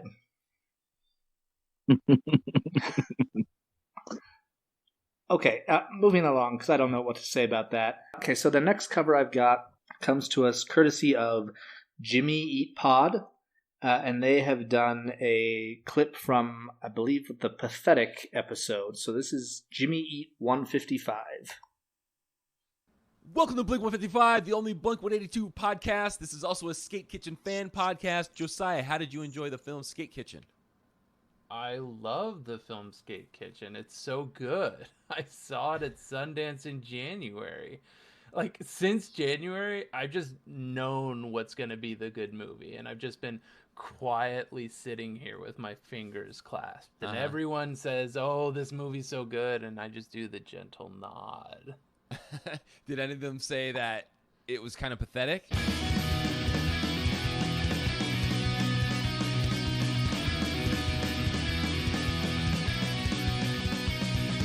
There were so many times in that conversation that the word pathetic should have just been dropped. Yeah, sorry. I wanted to keep talking about it. No, I mean, like, the whole situation was so pathetic. Like, yes, I was like, I feel like now's the time, but I kind of want to get to the end of this. As soon as I say at the start, like, oh, we're recording, you could say that's pathetic. Like, oh, yeah. Like, the entire process from start to end. So we were talking about this before we started recording and probably should have stopped right away. This episode, especially on the heels of last week's episode where I said one sort of mock earnest thing and there's already a fake Twitter account dedicated to it, this episode terrifies me. You're scared of it for Earnestman reasons. I have nothing to say about the song that is any different than what I would have said about the song in the 7th grade. You know, I completely agree. Like, I was writing down notes and being like, this song makes me want to start crying. And also, I was thinking, like, we're probably going to talk about it for what? Like, 4.5 hours? And no matter what we say or what we do, it's just going to feel like we haven't done justice to the song, which actually, and I'm in the same as you, is that my favorite songs are constantly changing. But when this song is on, it's definitely my favorite song in the world. Yeah, dude, I completely agree. That I was explaining to Ashley before we started recording. I was like, I'm so stressed because the big songs, sometimes it's like they're hard to get your arms around. But even with those ones, often those are like my favorites, so you can kind of be cheeky, at least in a way that provides some distance that might create comedy. I don't know. Whereas this is just like, not only is this my favorite Blink song, but I truly think this is my favorite song of all time, of all the bands, of all the music.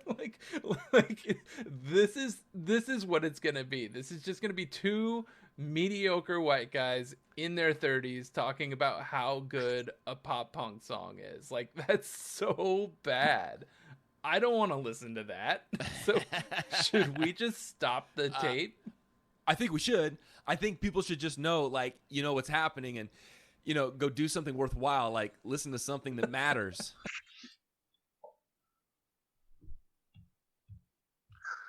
That was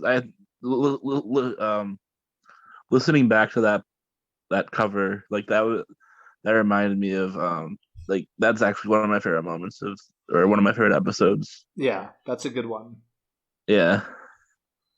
So thank you, Justin and David of Jimmy Eat Pod. Yeah, thank you for that. That was great. We've got two more. This next one comes to us from the Sadie Hawkins pod. Now, did you listen to all the exclusives that Blink-155 did, or were you just a sometimes exclusive? I think I listened to, probably all of them. So one of my favorite exclusives of all time is when Josiah talks to Larry Heather, infamous Canadian politician, conservative Canadian politician, and they review Blink-182 songs. So this is the Sadie Hawkins pod recreating the Larry Heather exclusive. Welcome to Blink-155. Sam is not available today, as usual. I've been unable to reach any of his assistants, so today it's me, Josiah, along with a very special guest. Welcome to the show, Larry Heather. How are you? Good to be here. So, Larry, letting the listeners know a little more about you, you've never really been a politician, but you've aspired to be one. Is that correct? Well, yeah. Oh, yeah, I've run for various offices 153 times, never been elected, but aspired could be the word, yeah. I think it's just important to have a conservative Christian voice in the running whenever possible. That's great, because today I thought we would do something different and listen to a Christian rock band. I wanted to get your thoughts on some Relient K songs. Are you familiar with Relient K? Yeah, no, I haven't heard of them, but I did some research myself, and I see they were signed to the record label by DC Talk, and I'm a big fan of them, especially the way they twist Kurt Cobain's lyrics to be about the Lord. That's some music I can enjoy. So this Relient K sounds like something interesting. Great. Well, the first song we were going to talk about is maybe one of their top 5 biggest songs. It's called Mood Rings. Let's get emotional, girls to all wear mood rings. Okay, so let's see in the lyrics I have here. We all know some girls that I talk about. There are time bombs. They're ticking, and the question is when they'll blow up. Yeah, what do you think of all that as Relient K is a Christian band? Well, let's see. Well, it's some interesting theology. I know they're not mentioning God specially, but women are a part of God's creation, and if you have an opinion about any part of God's creation, that's a theological thought, even if you don't claim to believe. Okay. Women or girls were God's final creation in the opening chapters of Genesis. And they were so much work to make, he had to sleep right after. So maybe that's because of their complex emotions he imbued them with. So yeah, it's a very interesting Christian lyrical song there. All right. Well, the next song we have is The Best Thing. What do you think of this one, Larry? Seems like he's singing about someone changing his life. Yeah, well, these lyrics seem to be coming from a humanist, secularist view. Maybe like he's singing about some of that eros or agape love. He wants to make, let's see here, he wants to make her life as good as his life is good that he's had with her, and how good that life is for him. But when two souls are bonded by the love of Christ, that's really the reflection of God's love. So maybe that's where he's getting at. Okay, yeah, this song has been played at a lot of weddings for Relient K fans. Oh, well, there you go. This reminds me of the message in Isaiah 61, which I'm sure you know since your name is Isaiah. Oh, no, my name is... That book speaks about us all being married to the bridegroom of Christ. So I suppose this singer is speaking of how he'd like to marry in the eyes of the Lord, and that they both marry Christ together. And when they consummate it upon the matrimonial bed, Christ is there with them. It was very beautiful when you think about that. This speaks on the importance of relationships, which are very important. Sure, okay, that's nice. Well, this last song I have here, I'm very excited to hear what you have to say. This one is called I'm Lionel. Thundercats. Thundercats.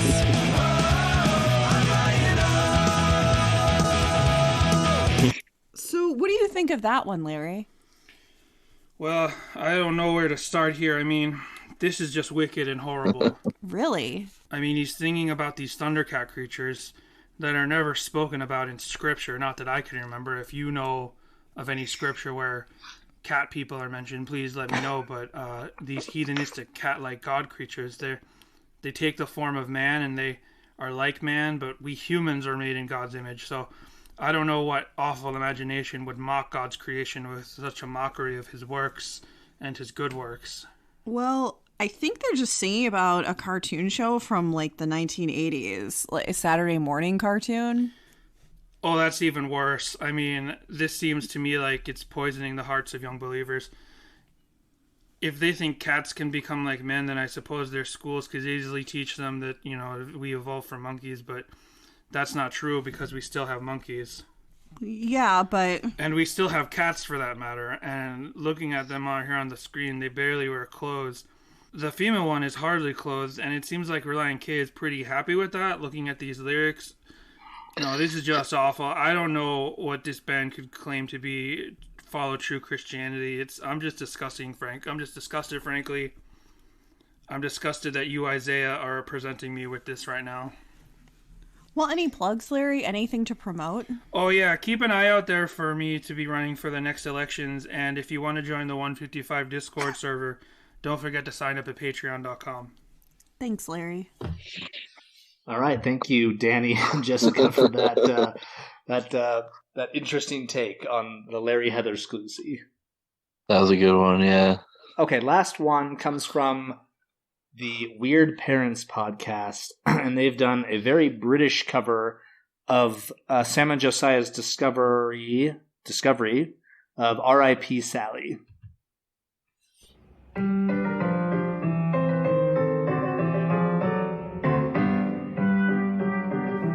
There's this Rob Roy named Jake the Chuffin Snakester, and this was actually uploaded just earlier this year, January 27th, 2018. So that's 21 views. Okay. And this boy's Joe Blake Sally died. But he didn't just... Oh, God, thumb sucking, damn it, dude. You what? He's posted a reaction video of himself watching his Jack Jones video of himself at his snake's funeral. So let's just hear a little bit of this. But it's mostly just thumb-sucking 6s and 7s because he's in the bleeding Johnny Horner watching himself. Hey, guys. Sally passed. I'm sorry, guys. Oh, my God, what? This is, like, so meta. I mean, this is literally like, This is art. Like, this is a Joe Blake eating its older man's nail. This is art. This is an Ouroboros. This is the definition of a YouTube Ouroboros. In the fact that I can't. Oh my God. What is happening? Did you get a knob that video? Oh no, I was trying to figure. What? Because I don't know that ding dong. Like, what is that? I don't know that ding dong either. But it's like that rap ding dong, and then you should butchers at the video. It's just this giant Joe Blake in a small va-va-voom with that Rob Roy, and he keeps turning the camera around on himself while his Joe Blake's crawling round in the gaff, and he's making a slow motion so it seems sadder. Oh my God, that Joe Blake is thumb sucking huge.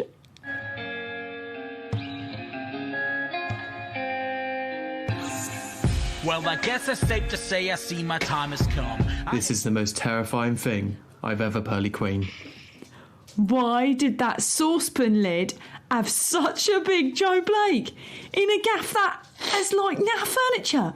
It looks like this saucepan lid like lives Jack Jones. Jack Jones with his Joe Blake? Nah, no wonder he was so upset about the loss of the snake. I mean, in his name, he's literally Jake the Snakester. Having the Joe Blake move around in slow motion like, oh, God. I always criticise you for visuals. This is a thick Joe Blake. This Joe Blake is girthy. It's long and girthy. Oh. Wow. So the original Death of Sally video was published on September 3rd, 2017.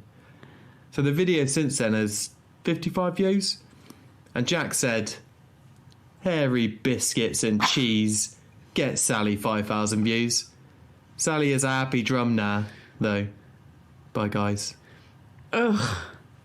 So we've done this before. We've done this with the Song It thing. We can beans on toast this video and try and get it up to 5,000 views. At 155 Pod Nation, this is your mission. Let's do this for Sally. Let's do this for Jake the Snakester. He's Kate Moster's guardian. So I have no idea what happened just now. That one was confusing. I was lost for a second. It's very British. Very. But yeah, thank you to everyone who sent in covers and added to this even long, or made this long episode even longer. Thank you, we appreciate it. All right, Brian. Final thoughts on Blink-155. I mean, again, we could probably go on forever, but we should probably wrap this thing up. Yeah, it's getting past my bedtime here. Final thoughts. Yeah, I don't know. It's hard to summarize everything, It's just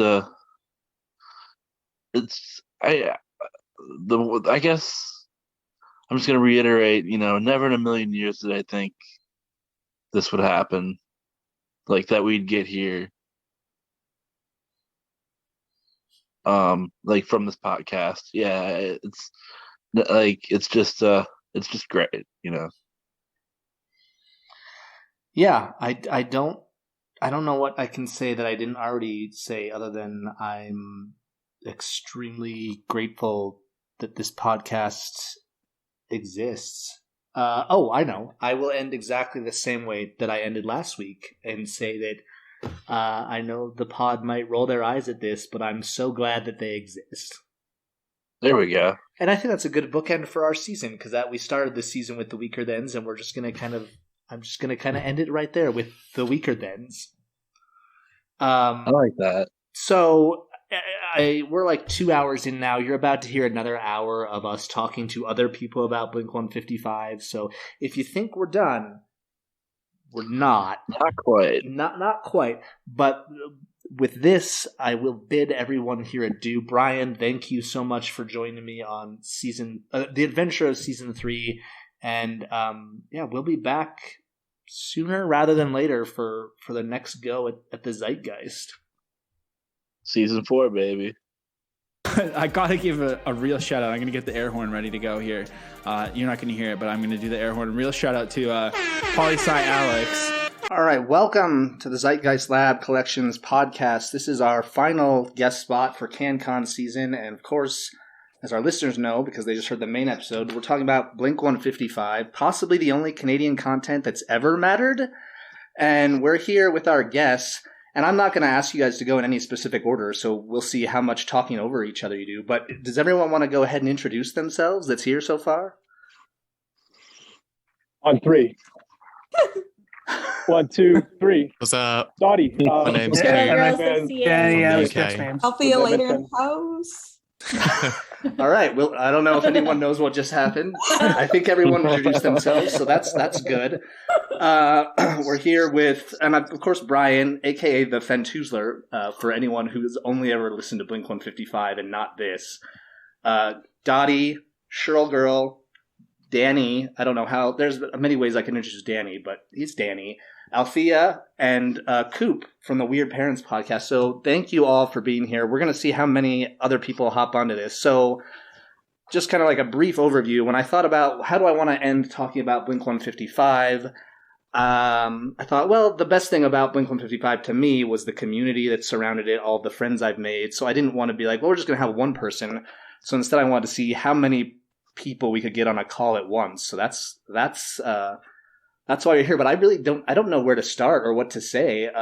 Does anyone have like any opening comments on Does anyone want to do their bev check, their bevy check? Okay, yeah, that's a good place to talk or to start. Wow. I'm particularly proud of my bevy. That's why I said that. I am drinking Of course. I am drinking Oakland coffee, iced. This is the Green Day coffee. Okay. Right here in a glass. So it's Green Day coffee. Like I've seen you talk about this. Is it just they gave their permission to stick their image on it, or they actually have a say in it? Well, that's why I like this stuff so much. That's why I have so much to say about the Green Day coffee, is because normally like a celebrity lends their name to a product, and it is just they slap a sticker of the celebrity's name on the product. Right. But Green Day is like supposedly very involved in Oakland coffee roasters, and they're actually one of the most sustainable coffee brands in the world. Like Jessica, my wife, had only heard about them, not because of the Green Day connection, but because she was trying to find like the most sustainable green coffee companies in the planet. And she mentioned, Oakland Coffee, we should visit them next time we drive up north in California. And I was like, that's Green Day's company. And it's actually like the best coffee in the world. And it's not just because it's Green Day. And for sure, the father of all dark roasts is the best. Awful name. But it's the very best thing ever released with that little unicorn on it. Like that's far. Probably true. Yeah. I mean that's a low bar to clear, especially when it's like a dark roast coffee, because coffee should not dark roast coffee's no good. I'm sorry to report. Jessica hates dark roast coffee and she loves this. It's the only dark roast coffee she likes. Has it got like a number attached to it? It's like goes up to like 6, isn't it, or something? Like 1, 2, 3, 4, 5, 6, depending on how dark it is. A number. I don't know. Is that how they do it in the UK? I don't think we do that here. We just I won't hear you. Yeah, like I think is it French roast is like 5, and then it goes on from there. Like intense roast is like 6. Maybe just a UK I have no idea. Does anyone else here know about the number ranking of coffee? Nah, but it sounds like a good idea. Yeah, you kind of that would help me out. You know a lot. what you're getting. Mm-hmm. I just know there's like what have we got here? All right, so it's got the stupid little unicorn. All right, well. Okay, well, thank you, Danny. That's very helpful. Caffeine is technically breaking edge, but I mean, this unicorn does like cocaine or whatever, right, on the cover of the album. So that's true. It's only soft here's the drugs, message. Isn't it? It's not hard drugs. It's only soft. Are you usually edge, Daniel? No, I'm not. No edge. I'm just in the spirit of the month in which this was recorded. Yeah, I just thought we should clarify that too, I guess, while we're going. I love the idea of Danny being edge, though. I think that would really add something to your... exactly. Well, I didn't drink until I was like... Yeah, I wouldn't drink until I was like 24. So I feel like I never had a teenage super alcoholic period or whatever, or learning to overdrink or anything. Actually, the first time I ever overdrank was the Christmas before the pandemic, and like I got so incredible. I drank rum on Christmas, and I drank so much rum. I was like, this is what I get. I deserve this. This is awful. It was like all the horrible overdrinking you're supposed to do earlier in life. I did it in my late 30s. That sounds. I bet that's a common experience for Reliant K fans, if I had to guess. All right. Does anyone else have a bev worth sharing here? Can anyone compete with Green Day coffee? I just got my water with my cool water bottle with all my stickers. Okay. Yeah. Same. I'm going to medieval times in like an hour, so I'm trying to like hydrate first. Oh, okay. So... There you go. Now, Shirley, it looks like you were drinking out of like a wine glass. I am. Is it wine, or do you put coffee in your wine glass? It's $6 non-alcoholic sparkling champagne from the grocery store. Nice. Sobeys. Okay. Oh yeah, Sobeys. Pinky up. Visual gag. Right. Yeah, I'm drinking something called the Beartown Cream Beer Lay. It's just got an awful name. Ooh. It's just like a stout, but it's quite nice. Oh, I see. Oh, okay. It's a pun. Stouts are good. Yeah, it's good. That's it. That's my review. Okay. That's your review. Okay. All right. So let's get to talking about Blink-1. Okay, sorry, Shirley. Of course, you're in charge. What did you want to touch on? What are you drinking? Me? Oh, it's a Coke Zero. Okay. I'm boring. Carry on.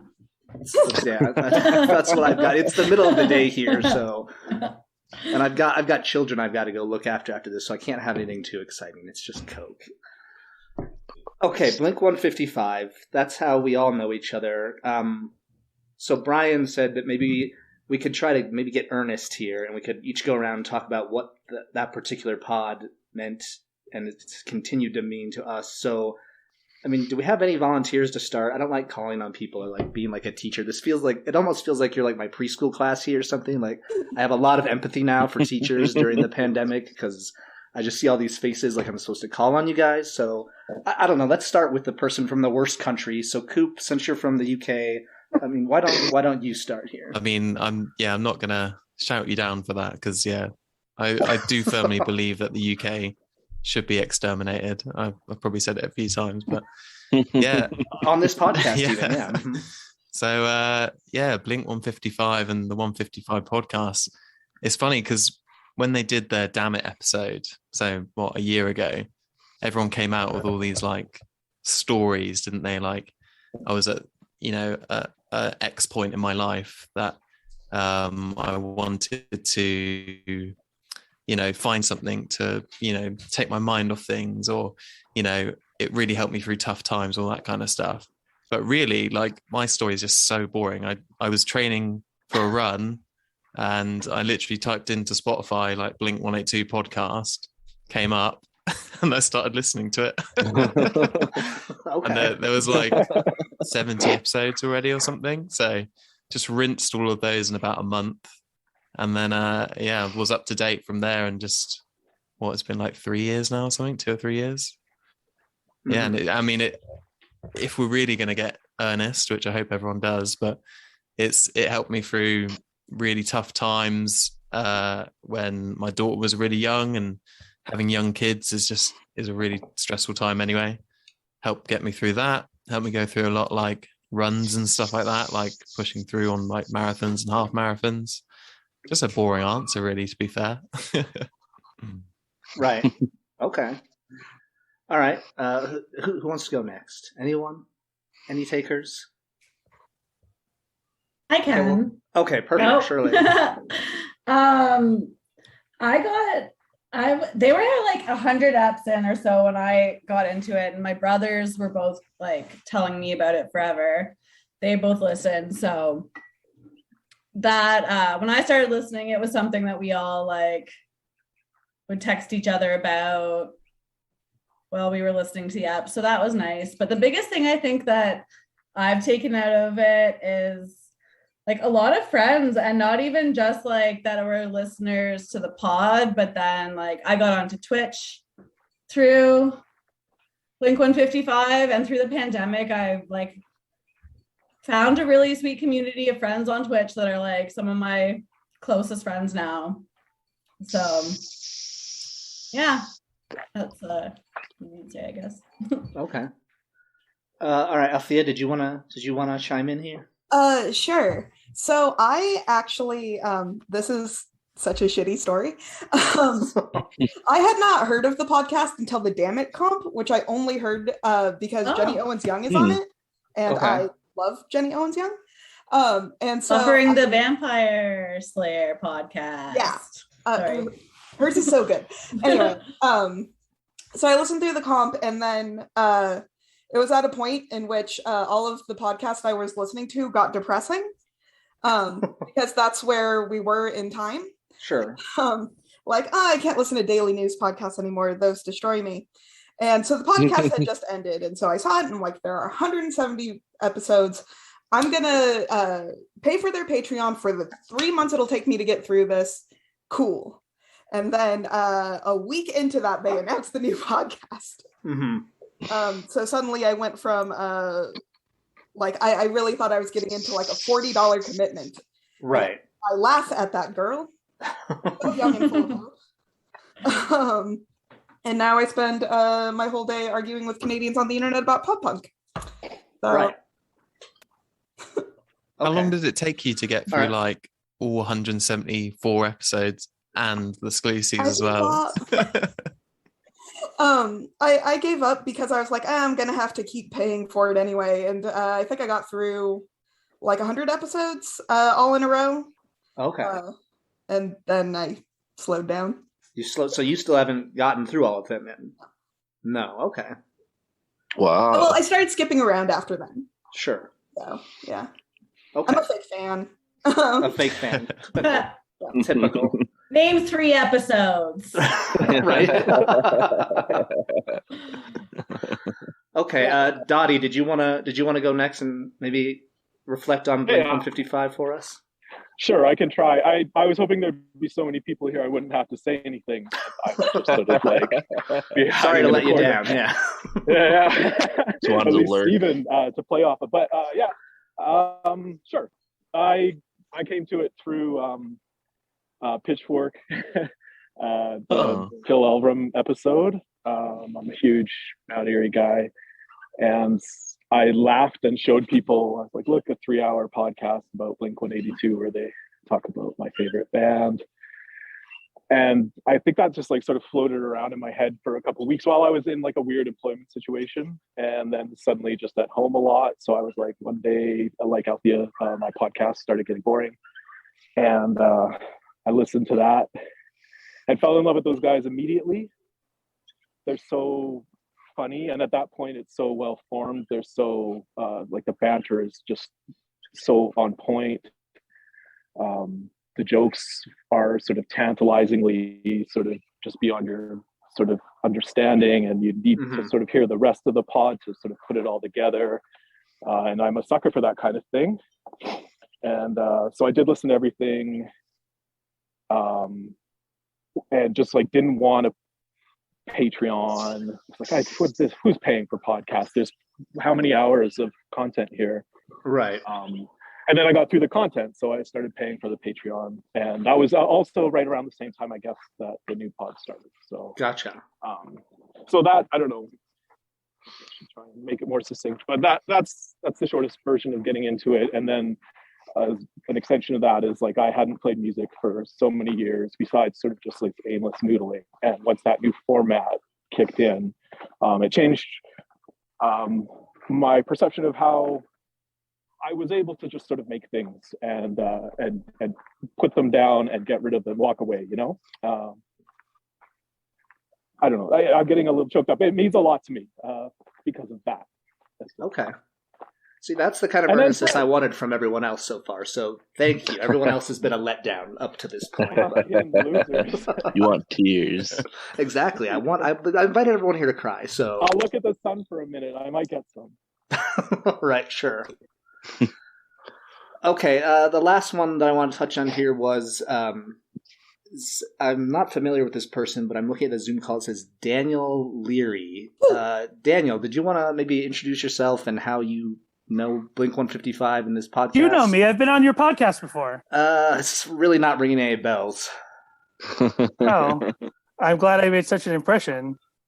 If you want a sincere thing from me, I am definitely not comfortable trying to come up with anything like heartfelt or earnest at all, which is entirely sort of how I've always approached being a part of the Blink-155 community thing. I'm actually going back in time on 155's Instagram, trying to figure out the day I found it, because I know which Instagram post they made. So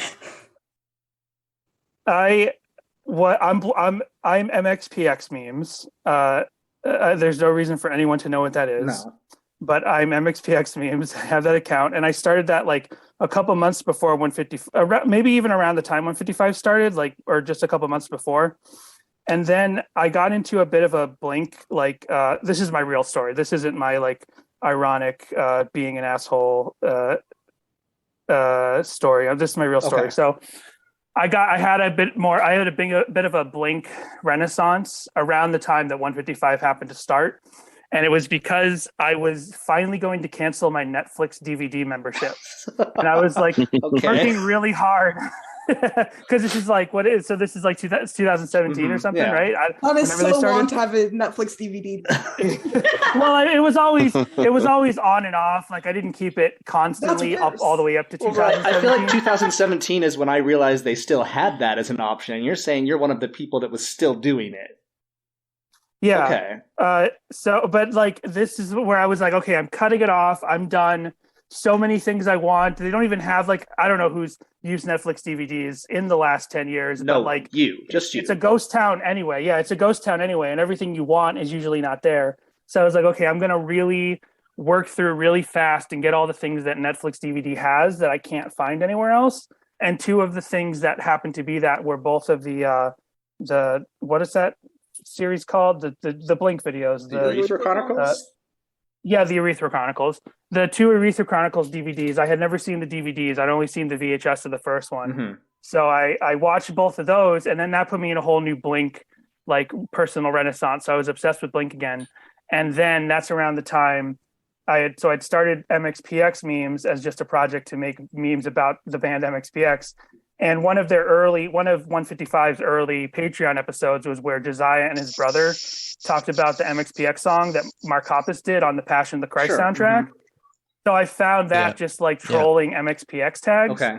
And at the exact same time, and so it was December 13th, 2017, and I posted on there. So this is 213 weeks ago. Okay. I wrote, and we were all just babies in terms of like how much of a problem I would be for Josiah and the 155 community as a whole. Uh-huh. I was like, this is the second and both completely unrelated time your podcast has come up today in my life. And it was true. Like I was listening to other podcasts and it kept like coming up, like other people were listening to it. One of them happened to be the They Might Be Giants guy who became like the first real villain of the pod. Okay. Like when he was on the Punk News podcast, he talked about 155 all the way back then. And that's where I really kind of first heard about it, which is why when they had that whole big fight with the audio critic and all that stuff, like I was like, because this is the guy that literally helped me find the podcast other than this hashtag.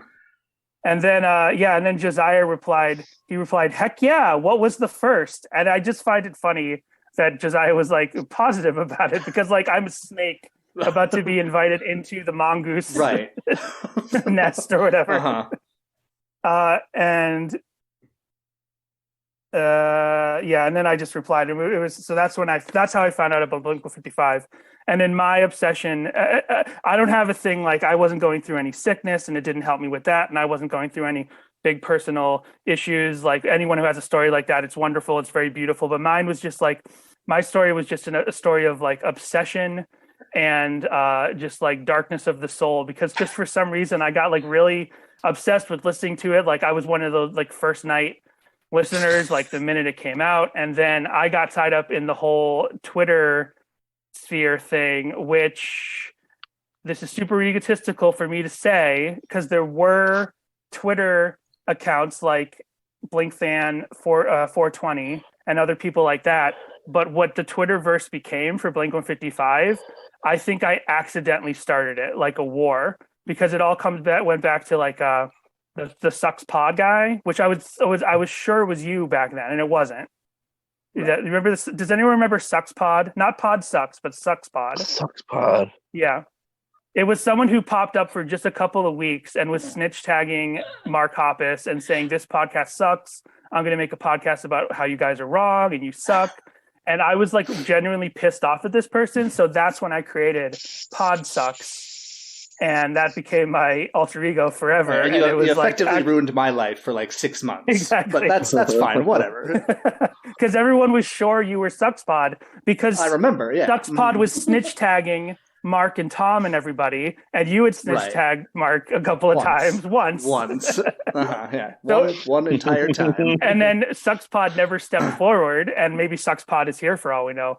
But you didn't convincingly enough like distance yourself from possibly being Pod Sucks. So then I just created Suckspod, and then like it was weeks of people creating like very specific. The first week was like everyone creating like Blink-155 is fine, Blink-155 is okay, Blink-155 is pretty bad but not bad. I thought all those were you. They were not all me, no. Okay. I could tell you all of my accounts, but I'm sure you could. Yeah. So yeah, that was my personal. That's the way I'm connected to Blink-155 is I was obsessed. And then ultimately, like, it was driving Jessica crazy. Like, she hated it because I was constantly on my phone, like creating these Twitter characters, creating memes and things to bother Josiah about. and be a psychopath obsessed with the podcast at the time. So by the time Blink-155 ended, I've like completely pulled back from it. I'm like, I need to complete, like coming home from a war, I just tried to completely decompress from the whole experience. Right. And I think it was just all because like I was like the same reason I started doing memes online at the time was because I was just like I just had a lot of time on my hands.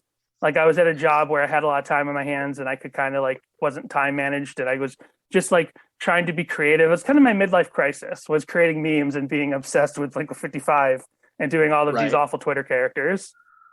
Well, and I desperately don't want to make this about you, Danny. I really I'm already hear you talk at all. No. But I did want to I had a question about that, because one thing that I always remember, because like I said, for me, one of the biggest things is the community. Like I'm on a call right now with people from all over the world, no Australians, unfortunately, but we've got like a whole group of people here, and so it's always to me been the community. Like I'm kind of antisocial in a way. Like I'm not good at making friends. Like I'm sure I couldn't ever be anyone's friend here in real life because it just never works out.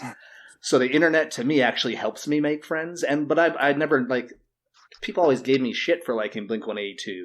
So when I found all these people that also in theory like Blink-182, or at least like listening to two white guys talk about it, from Canada, I was like, oh shit, there are other people that are kind of like me, at least to an extent, and then getting to know them. It's like it meant a lot to me. But Danny, one thing I remember you talking about, and maybe I'm completely misremembering this, or maybe this was someone else, but I feel like at one point you had kind of earnestly posted that before all of this, you'd tried being in like kind of like fan groups and communities like MxPx type things, and those people just didn't understand you. Like they didn't get your humor, right? To where you almost like would get like ostracized. Is that correct? And like you were able to find a way around that here? Maybe that was somebody else, but that is kind of true of me. So I don't remember what I said, if that's the way you remember it. But if it was also someone else, it could have been. But yeah, that makes sense. Like I always tried doing like shit posting stuff, or just trying to be like in groups, like just trying to like have online friends and stuff or whatever, or just have like, a community where people have the same kind of sense of humor. So I think that's also what attracted me to the 155 community, was like Josiah's particular sense of humor, and it's like absolute like 8 levels of irony, and then like I maybe took that to an extra 10 levels of irony sometimes. Like I don't even know. I never DM'd Josiah, so to this day I don't really know if he fucking hates me for like constantly being all of these characters, and that's why I really pulled back from it over time. But yeah, like I think it definitely spoke to like, it was definitely a feeling of like, this is a sense of humor. This is a sense of humor that I have always had, that I'd never really been able to fully put to the surface. And so, I guess that whole Twitter thing made me feel good in that context. Although in the, as we talked about it, like you weren't 155, you weren't Pod Sucks. And I feel bad. And like, I thought everyone was in on the joke, but then over time I was like, oh, not everyone's in on the joke. Not everyone's in on that these are all characters and stuff. And what you were talking about, what you mentioned, like say with doing MxPx memes, sometimes if I get too shit posty with that, like MxPx fans like do not understand irony. So they get like pissed off. They're like, they get really confused if something is like too ironic or detached or kind of has an element of something fake in it. So they like get confused. So I thought like, yes, so I really have enjoyed being a part of the 155 community where it has that level of ironic detachment, humor. And I thought we were all in the joke. And if I ever hurt anyone's feelings, I'm super, super sorry. I think at one point before I knew Fentuzler was Brian, like I was trying to make one of my characters like hate Fentuzler. And then I was like, I felt really bad later. I was like, oh, I actually don't know who this is. Which one was that? I'm glad you don't remember. It was probably 3 different tweets. Like one time I tweeted a really angry tweet at you because you tweeted something. It was just some joke you were doing as the Fentuzler character. And then one of my Twitter accounts got really mad at you, but I wasn't actually mad at you. And like everyone was like, whoa. And I'm like, okay, never mind. And I'm glad I don't remember the details. I don't remember that. I'm really glad we don't remember the details. It's not like I said anything like super offensive. It was just like I was probably like, fuck you or something. I'm glad no one remembers. That's been heavy on my heart. And I'm so glad that has lifted off my shoulders now. Well, I think that's what their podcast is all about, is redemption. And you've earned that here by finally, confessing your sins to Brian. And yeah, he was probably high at the time. He doesn't remember this shit. Like, all right. So I definitely hate talking about myself. I do it when I'm asked to, and I love doing it at the time, and then I immediately feel regretful. So I don't want to talk about myself anymore. You don't want to talk about yourself. Okay. That's fair enough. But it's good. It's good to know there's a mutual sickness amongst everyone here. Yeah. No, absolutely. And for me, it was weird to find out that, like, you listen to podcasts and you believe there's a lot of people listening just based on the things they say. And I never watched too many of the Twitch streams that they did just because they were not great times for me. So I never saw all the people that were in there, but I could believe it based on hearing the covers they would get during that time, like the Hinder covers. But it wasn't until after Blink-155 ended and they started the Discord server that I was like, oh, it's not just like Danny, like there are other people listening to this podcast, because like I too got so wrapped up into the Twitter part of it, and it turned out that most of that, as Danny just said, was him. And it wasn't most of it. That's what it felt like, because again, no one was revealing their real identities. So I'm like, well, they're all Danny, I'm sure of it. And you and I never talked at all, but while like the original podcast was going on. So like, I don't know. There's this asshole in California who likes to pester people on Twitter was pretty much what I thought about it. So like, I was genuinely I did not realize it was such a big community because I got wrapped into like the Twitter world. I will say one of my bigger regrets is not immediately making a Twitter alt, because my Twitter is also followed by so many academics. And so occasionally I just post like bullshit like Taylor Swift's more punk than Laura Jane Grace. And then suddenly I have to like answer to that. Oh yeah. Like already it is true. Like, that's interesting. Why don't you go into detail? I'm like, it's not an interesting take. It's something I thought would be funny. No, I get that. Like I've been at because my in-laws will come into town, like siblings in-law, and we'll all be over at the in-laws' parents' house. And there's been one time when I like caught them like they were over talking, and I walk up and Daisy is like trying to explain to them like what's going on with my Twitter. I'm like, oh god, this is so bad. Like I wish I didn't have to know actual people that then see me post. But instead, I've just kind of doubled down on it recently. But I'm sure my family loves seeing me tweet about diarrhea all the time. I'm sure that's really what they're on Twitter for. I've definitely lost about 200 followers since following 155. Oh, really? Just because in the early days, I just liked and retweeted and tweeted back on so much stuff. I just lost so many people. I don't regret it. No. You can do all of the really dumb stuff behind a paywall. Though, as Georgia pointed out yesterday, there are like 500 people in that Discord, and like 30 that never leave. Right? Yeah. Which is, and you're one of them. Yeah. Yeah. I'm number 3 right now. Thanks. There you go. No, wrong. I'm 4. Dottie's 3. That's not interesting. This is good. Let's go there. Yeah, this is great. Let's get into the rankings of their Discord server. I have a question for everybody. I have a question for the who's that? Who's talking? This is Blink-155 sucks pod. I mean, pod sucks. Oh. I mean, I'm Oh, okay. I'm just Danny Leary is trying to say something. I'm not sure who that is, but what did you have, Danny? I have a question for the group. Okay. Because I didn't think of this until you mentioned the Twitch streams. I think actually the Twitch streams is when I kind of lost track of being absolutely on top of everything 155, because I missed so many of the Twitch streams. I think I only saw 2, and I wasn't even there for like the Hinder night or any of that stuff. So that's really where I started to feel like the train was moving on without me a little bit, and where maybe some of my Twitter stuff started to decline a little bit. So I'm curious if anyone here can re-educate me, and also I guess any listeners you might have. Which is none. It's none. Which is none. Any listeners of this you might have who missed the Twitch time. Like, can anyone here explain like what the Twitch streams were like? I mean, I've heard them talk about it, but I haven't really heard other people, like people who were there, talk about it.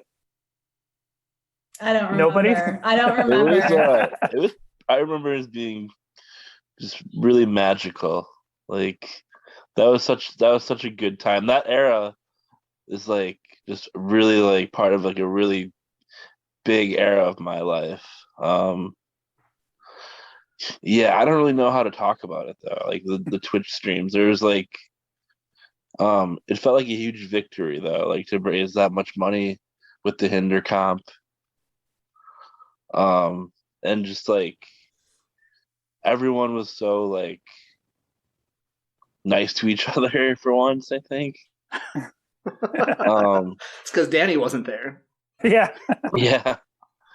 I mean, I can't remember completely, but what I'm getting from Brian is what I get from yeah. This is what I'm getting. But I'm getting the same thing you get from what you get from every single punk documentary. In conclusion, they're always like, "Well, you had to be there. We can't really explain exactly. this." Yeah, to be there.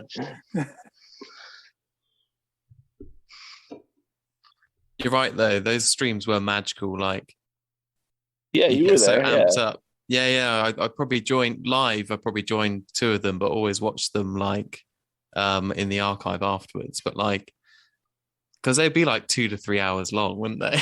I can't remember how long the Hinder one was. Yeah. So like we'd get really amped up watching all the small things, and then oh my god, that was such a good time. Yeah. And then just like it would just be like just good times, the good old days. The good old days. It really was, dude. That was like that era of my life was just really just like so fun. Because that was like peak stoop days for me. That was like Fentuzler Friday, like every single week. Just like I think I was probably unemployed at the time too. So that like it just the Fentuzler became my life for a little while, and it got really intense and like I don't know. I'll probably talk more about the Fentuzler and stuff on like the main episode. Yeah. Yeah, they were definitely they were long. That's what I remember because the only one that I watched in full was the one with the posse cut because I wanted to see that with the Genius page stupid thing I put together, whatever all that was. But like I remember like sitting there for the first hour thinking like, what is this? This is like I'm sorry guys, I thought it was stupid. Like watching them watch videos, I was like, no, this is not for me. And I was like, can we please just get to the song? And I was like, Jesus, it's like an hour in. They finally get to him. Like, is this what it's like every week? Like, they just watch videos and I watch them watch videos and try to keep up with the chat. Like, I'm glad that it meant so much to so many people because I know that it did, but like, it never clicked with me. Out of curiosity, are they, is Nate still getting edited out of being a writer on that Genius page? I don't know. I haven't logged in for a while. But yeah, I mean, I can see why they would think I would just lie about that, but... You got receipts. Yeah, I do have receipts, sure, absolutely. But, so yeah, I never got the Twitch streaming, but like, I think that was... But I was also kind of disappointed that I never got into it because that was... I think, like Brian said, or someone here said, I don't know who you people are. It was like the first time everyone was being nice to each other, which was interesting because Twitter, it's just so toxic. And at times it was hilariously toxic and I loved it. And at other times, some of the like Blink-155 Twitter discourse like literally got me like depressed to a point where I was like, what is going on in my life that I'm so wrapped up on like what people are saying on Twitter about a podcast or about like a character. That's what's hard for me too, is because like you, Althea, I just tweet from one account for the most part. So it's like, am I a character or am I really Alex? Or like, where is there a line? Like it made Who things... are any of us really? Yeah, like, but at least like with Danny, to ourselves and to each other. So yeah, but like Danny could have a thought, right? He could, whatever that thought is, and then he could decide which of the 19 characters he has would say it. Whereas I've got something like, well, I've got to do it as me because this is all I've got. And so then some people, like to Danny's point, don't understand if it's ironic or not. So then suddenly I've got people that are like very hostile towards actually me because of a joke I said that they don't get, or because I don't know how to tell a joke or whatever. Their loss. Look at this. Someone else is coming in. 45 minutes late. I know who this is. Classic late, as always. This is Butter Muffin 155, I believe. Hell yeah. Butter Muffin, Hello? are you there? Hello? Me. Wow, it's you. All right. 45 minutes late. Thank you for joining us. Yeah, you're welcome. Not to put you on the spot, but have you got anything really earnest to say about the podcast?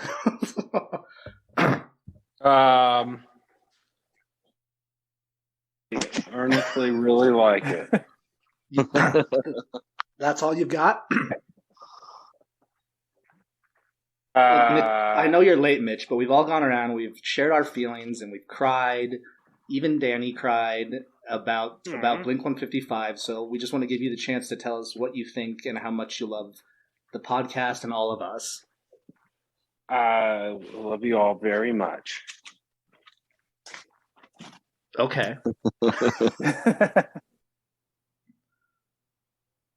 Yeah, I don't know. I probably This is your show now. Listened to the podcast more than I ever listened to Blink-182 as well. Okay, which is, I think that's pretty easy. I mean, secret. there's so many more hours of it. Right? Yeah. So that's yeah. I think in the last 3 years, I've listened to the podcast more than my own brain, my own thoughts. Yeah. Yeah, when I was catching up, when I found the pod, that was definitely the case. I paint for work, so I can just listen to podcasts all day. Mm-hmm. And I did. And I don't regret it yet. Now, how many of you guys go back and actually listen to the old episodes frequently? Coop, I know you do because you said you specifically have a different app you go do this on to subvert the algorithm or something. Yeah, well, I've done 2 re-listens already. Okay. So I've rinsed through it, and then I'm on another one now. I'm on my third one. I'm on episode 60 or something like that. It takes a lot. I've done it slower this time, so I'm doing an episode a week. Yeah. So the first re-listen I didn't get all the way through. Yeah. I got to I think it was the sober episode towards the end. Then the second re-listen, I did it all the way. And then now I'm just going through it even slower. So I'm not just damaging my brain. Are you doing it in with the voices slowed down? I should do. Make it longer? Yeah, do it quarter speed.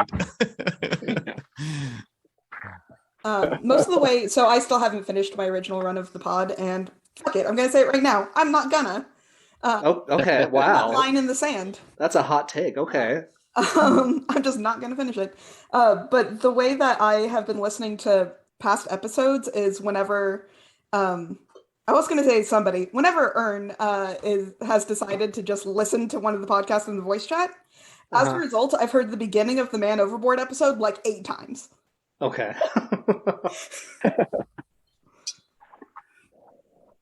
I was I'll step in. I'll say. Sure. I was listening frequently throughout the week, waiting for new episodes for the longest time, in a really, I guess, a pretty manic way. And that's that has definitely tapered off. But I have in the last 2 weeks, I've started sort of throwing on random episodes again, and really loving it. So I was listening to an episode before this call. I was out shoveling my walks. It's melting here today, so I can chip the ice. And I throw those guys on. Okay. So yeah, I don't know. I should find something else to do. But if I don't listen to that, I listen to Globe Hell, and that's or Clanecast, and that's just not as good for my brain as I think these guys are just more stimulating in a positive way. I think that's fair enough. Yeah. Yeah. So. Yeah, I don't know. That's it. I'm on I'd say steadily taking it in. Okay. Now, Mitch, I had a question for you. Butter Muffin. I've wondered this for a long time, but I've never wanted to ask it on the timeline because I think I'll seem stupid. So I'm going to ask it here on my own podcast where everyone already knows I'm stupid. Is Butter Muffin something from the podcast that I'm just not remembering, or where do you get Butter Muffin? Yeah, duh. Oh, oops. Yeah, it was the all the small things episode. That was the original Baby Cakes Butter Muffin was the original name of that song. Oh, okay. And that was just like that episode was just weird enough that I felt that was the time that, because I didn't really use Twitter before that, so I was like, that's where I was like, oh well, that's weird enough to probably get involved with. Okay. And so you chose Butter Muffin. Yeah. And did you try to hide your identity? Like, I know you, like, no one knows who you are, but Danny, who did you said you thought someone specific was Butter Muffin, right? Like, you thought it was a character? I was mistaken in thinking you were Maddie Rendell for a while, because I could have sworn, and maybe I misheard something, but there was like something that was submitted in one of those like episodes where there were submissions from people before 155, like during Blink-155, and there was something where it was like Maddie mentioned in Australia, and then like Butter Muffin, and I don't know if it was a coincidence or if it was they were talking about you and then Maddie. I don't know what I messed up, but I mistakenly thought that, and I thought that forever. I thought that until you appeared on Zeitgeist Lab Pod. Like I on this show, I thought you were Maddie, and then when you were Butter Muffin on this show, I was like, oh. Well, that's quite a compliment. And I didn't even know yeah. No, yeah, Maddie's too cool to be Butter Muffin. Like, yeah, that's true.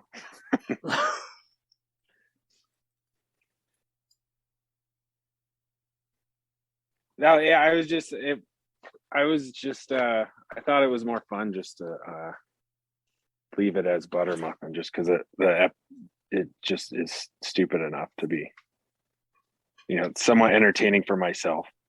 Just to play a character for myself, more or less. And you know that when you chose the character's picture, it was a cupcake, not a muffin, right? I just want to make sure. I want to get that on record. Yeah, but okay. I googled Butter Muffin, and it was the best. It was the most attractive pastry I found. See, now maybe maybe butter muffins are cupcakes in Australia, and that probably also added to my confusion. I don't know. I should put it upside down. If it was upside down, you would have known I was. But I got to mention, because you brought this up, the All the Small Things episode. Like, I think, was anyone else here like already caught up in listening to the podcast when that came out in the way that it did, with it just being Josiah? Did anyone else? I don't think so. No. No. I think so. What episode number is it? I don't remember, but it was way too early. It's really early. Yeah. First 30, isn't it? For some reason, the number 34 pops in my head. Big song. I could be wrong. The Josiah, where he does his pod research, that episode is really good too. That's a good one. That's a good one. Yeah. Wait, so Danny, did you have something you want to say specifically about the All the Small Things thing, or? So it was episode 26. So I guess I was close. So I was already caught up with the show by then, because I learned about it in 2017, and I was I don't even remember exactly. Was it Wednesday nights for whatever my time zone was? Like Thursday nights. Yeah, Thursday nights. So it would come out around like 10 o'clock or 9 o'clock in California. Mm-hmm. So I'd be like, okay, I'm going to go to bed. I'm going to listen to Blink-155.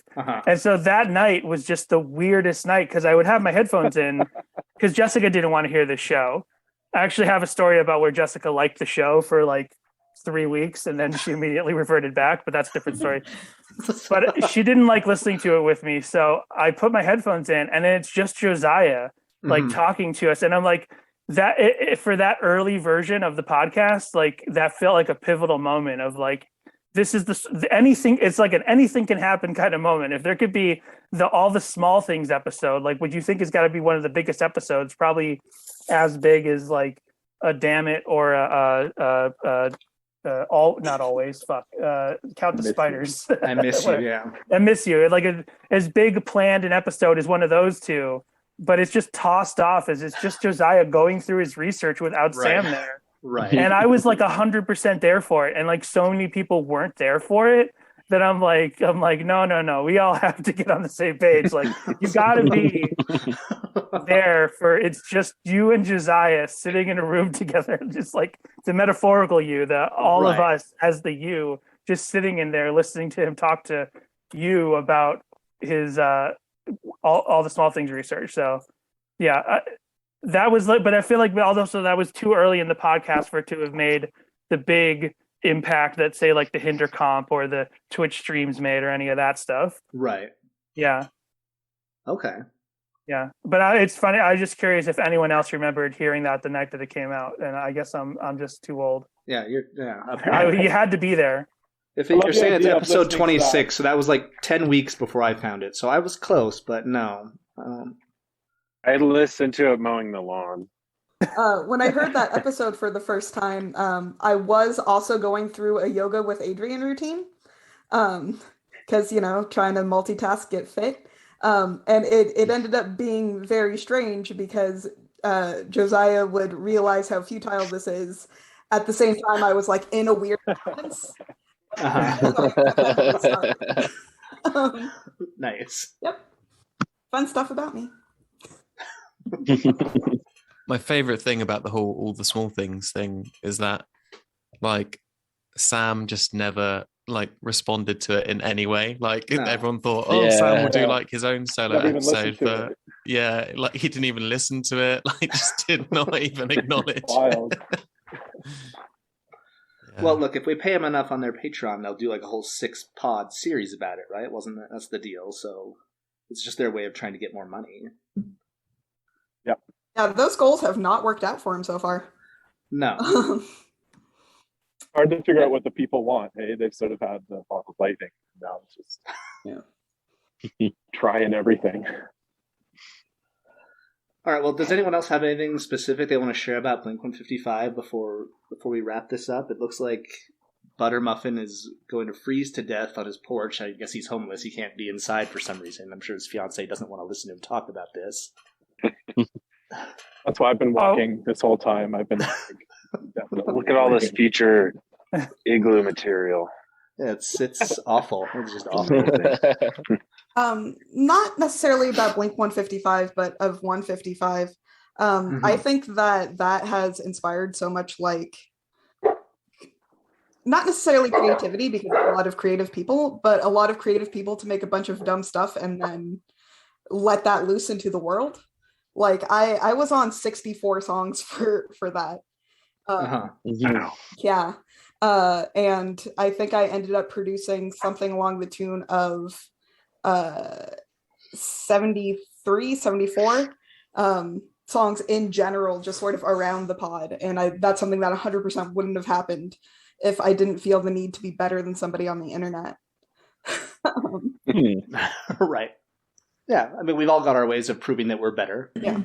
It's like small doses of superiority. Like, guess what? I'm the only one that's actually on everyone, so. Wow. Right, exactly. Yeah. Take that, big Tyler.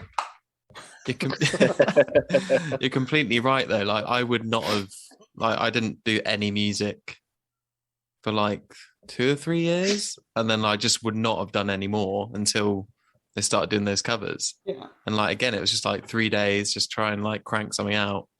And if you're not happy with it, like doesn't matter. Like the week passes and there's another episode next week. Right. And like 3 days is not a long amount of time for anyone, but like Coop, I feel like you can probably relate to the struggle of trying to do it while also trying to be a father and raise children. Like everyone has things going on in their life, so I don't want to discount that.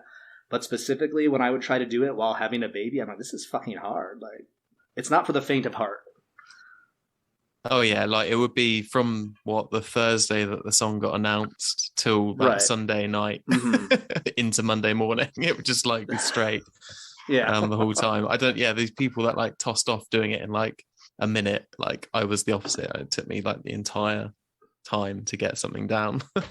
Sure. Yeah.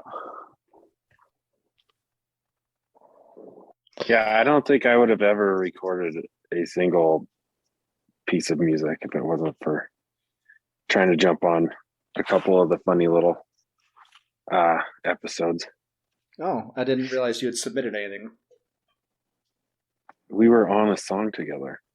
I feel like I would have remembered that. Was it a B-side? If it was a B-side, I probably didn't listen to it. So, well, somebody submitted it wrong. Not ringing any bells. All right. Any other comments from anyone? This is your last chance to talk about it here. There's infinite other places to talk about it, as we all have. We're all on the record somewhere. Does anyone else want to admit what accounts they were? Is there any that were not clear on who they were? Has anyone still not owned up to one other than Sucks Pod or Pod Sucks? See, I don't even know what order is you versus the wrong one. It's. I don't even think you know anymore. Sucks Pod. Yeah, Pod Sucks must be the first Pod one. Sucks was my... No, it's the other way around, which made it extra weird, whoever that was, because they were called Blink-155 Sucks Pod, and they said they were going to make an anti-Blink-155 podcast. And then I was like, well, you should have called it Pod Sucks. So I took that and had no idea it was going to become a whole year and a half of my life. But that's why I did that. And then I was Pod Rocks because I was like, well, I can't be negative. I also got to be positive. Then I was Pod Fucks because I was like, well, someone's going to take this if I don't take it.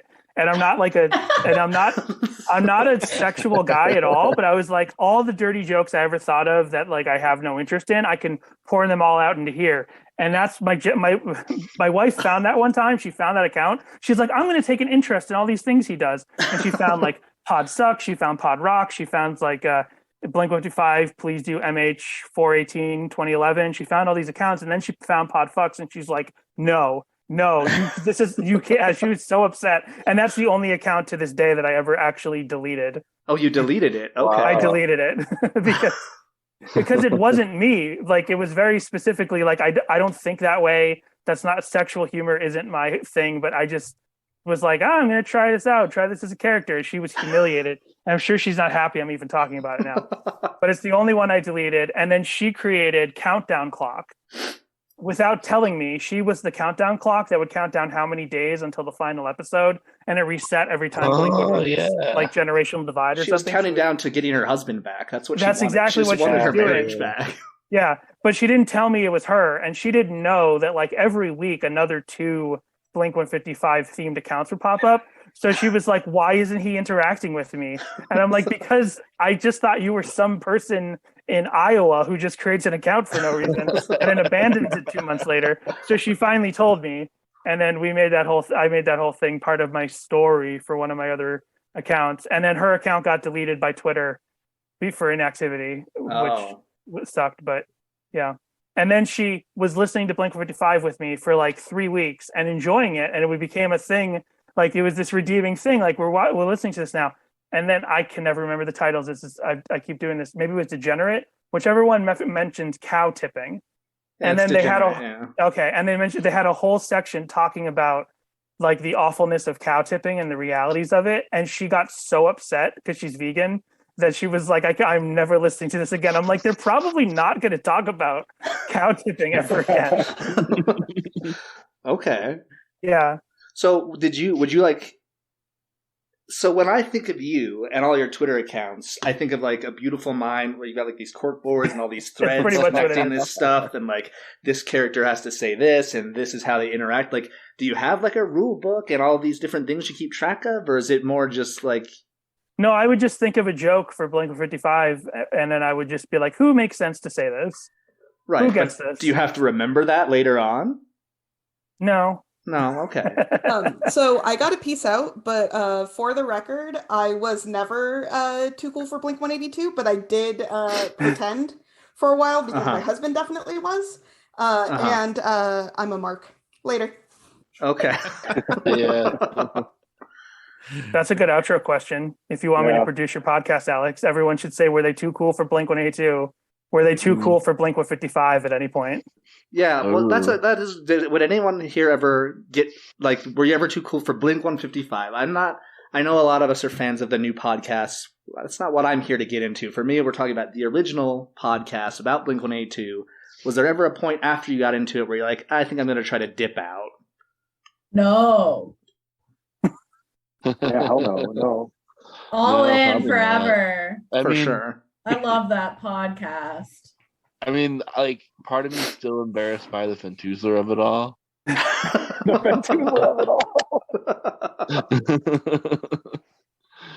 But only some days I feel like that. Other days I'm like, we did some good work. We did some good work. All right. Well, thank you guys so much for being here. This was a lot of fun, and I'm really sorry that you joined so late, Buttermuffin, but it's not surprising. But everyone else, thank you for being punctual and on time. And I don't know what else to say, so thank you. The Zeitgeist Lab Collections podcast, hosted by Brian and Alex, edited by Poli-Sci Alex, executive produced by Pan Blurry for Itchy Grundle Podcast.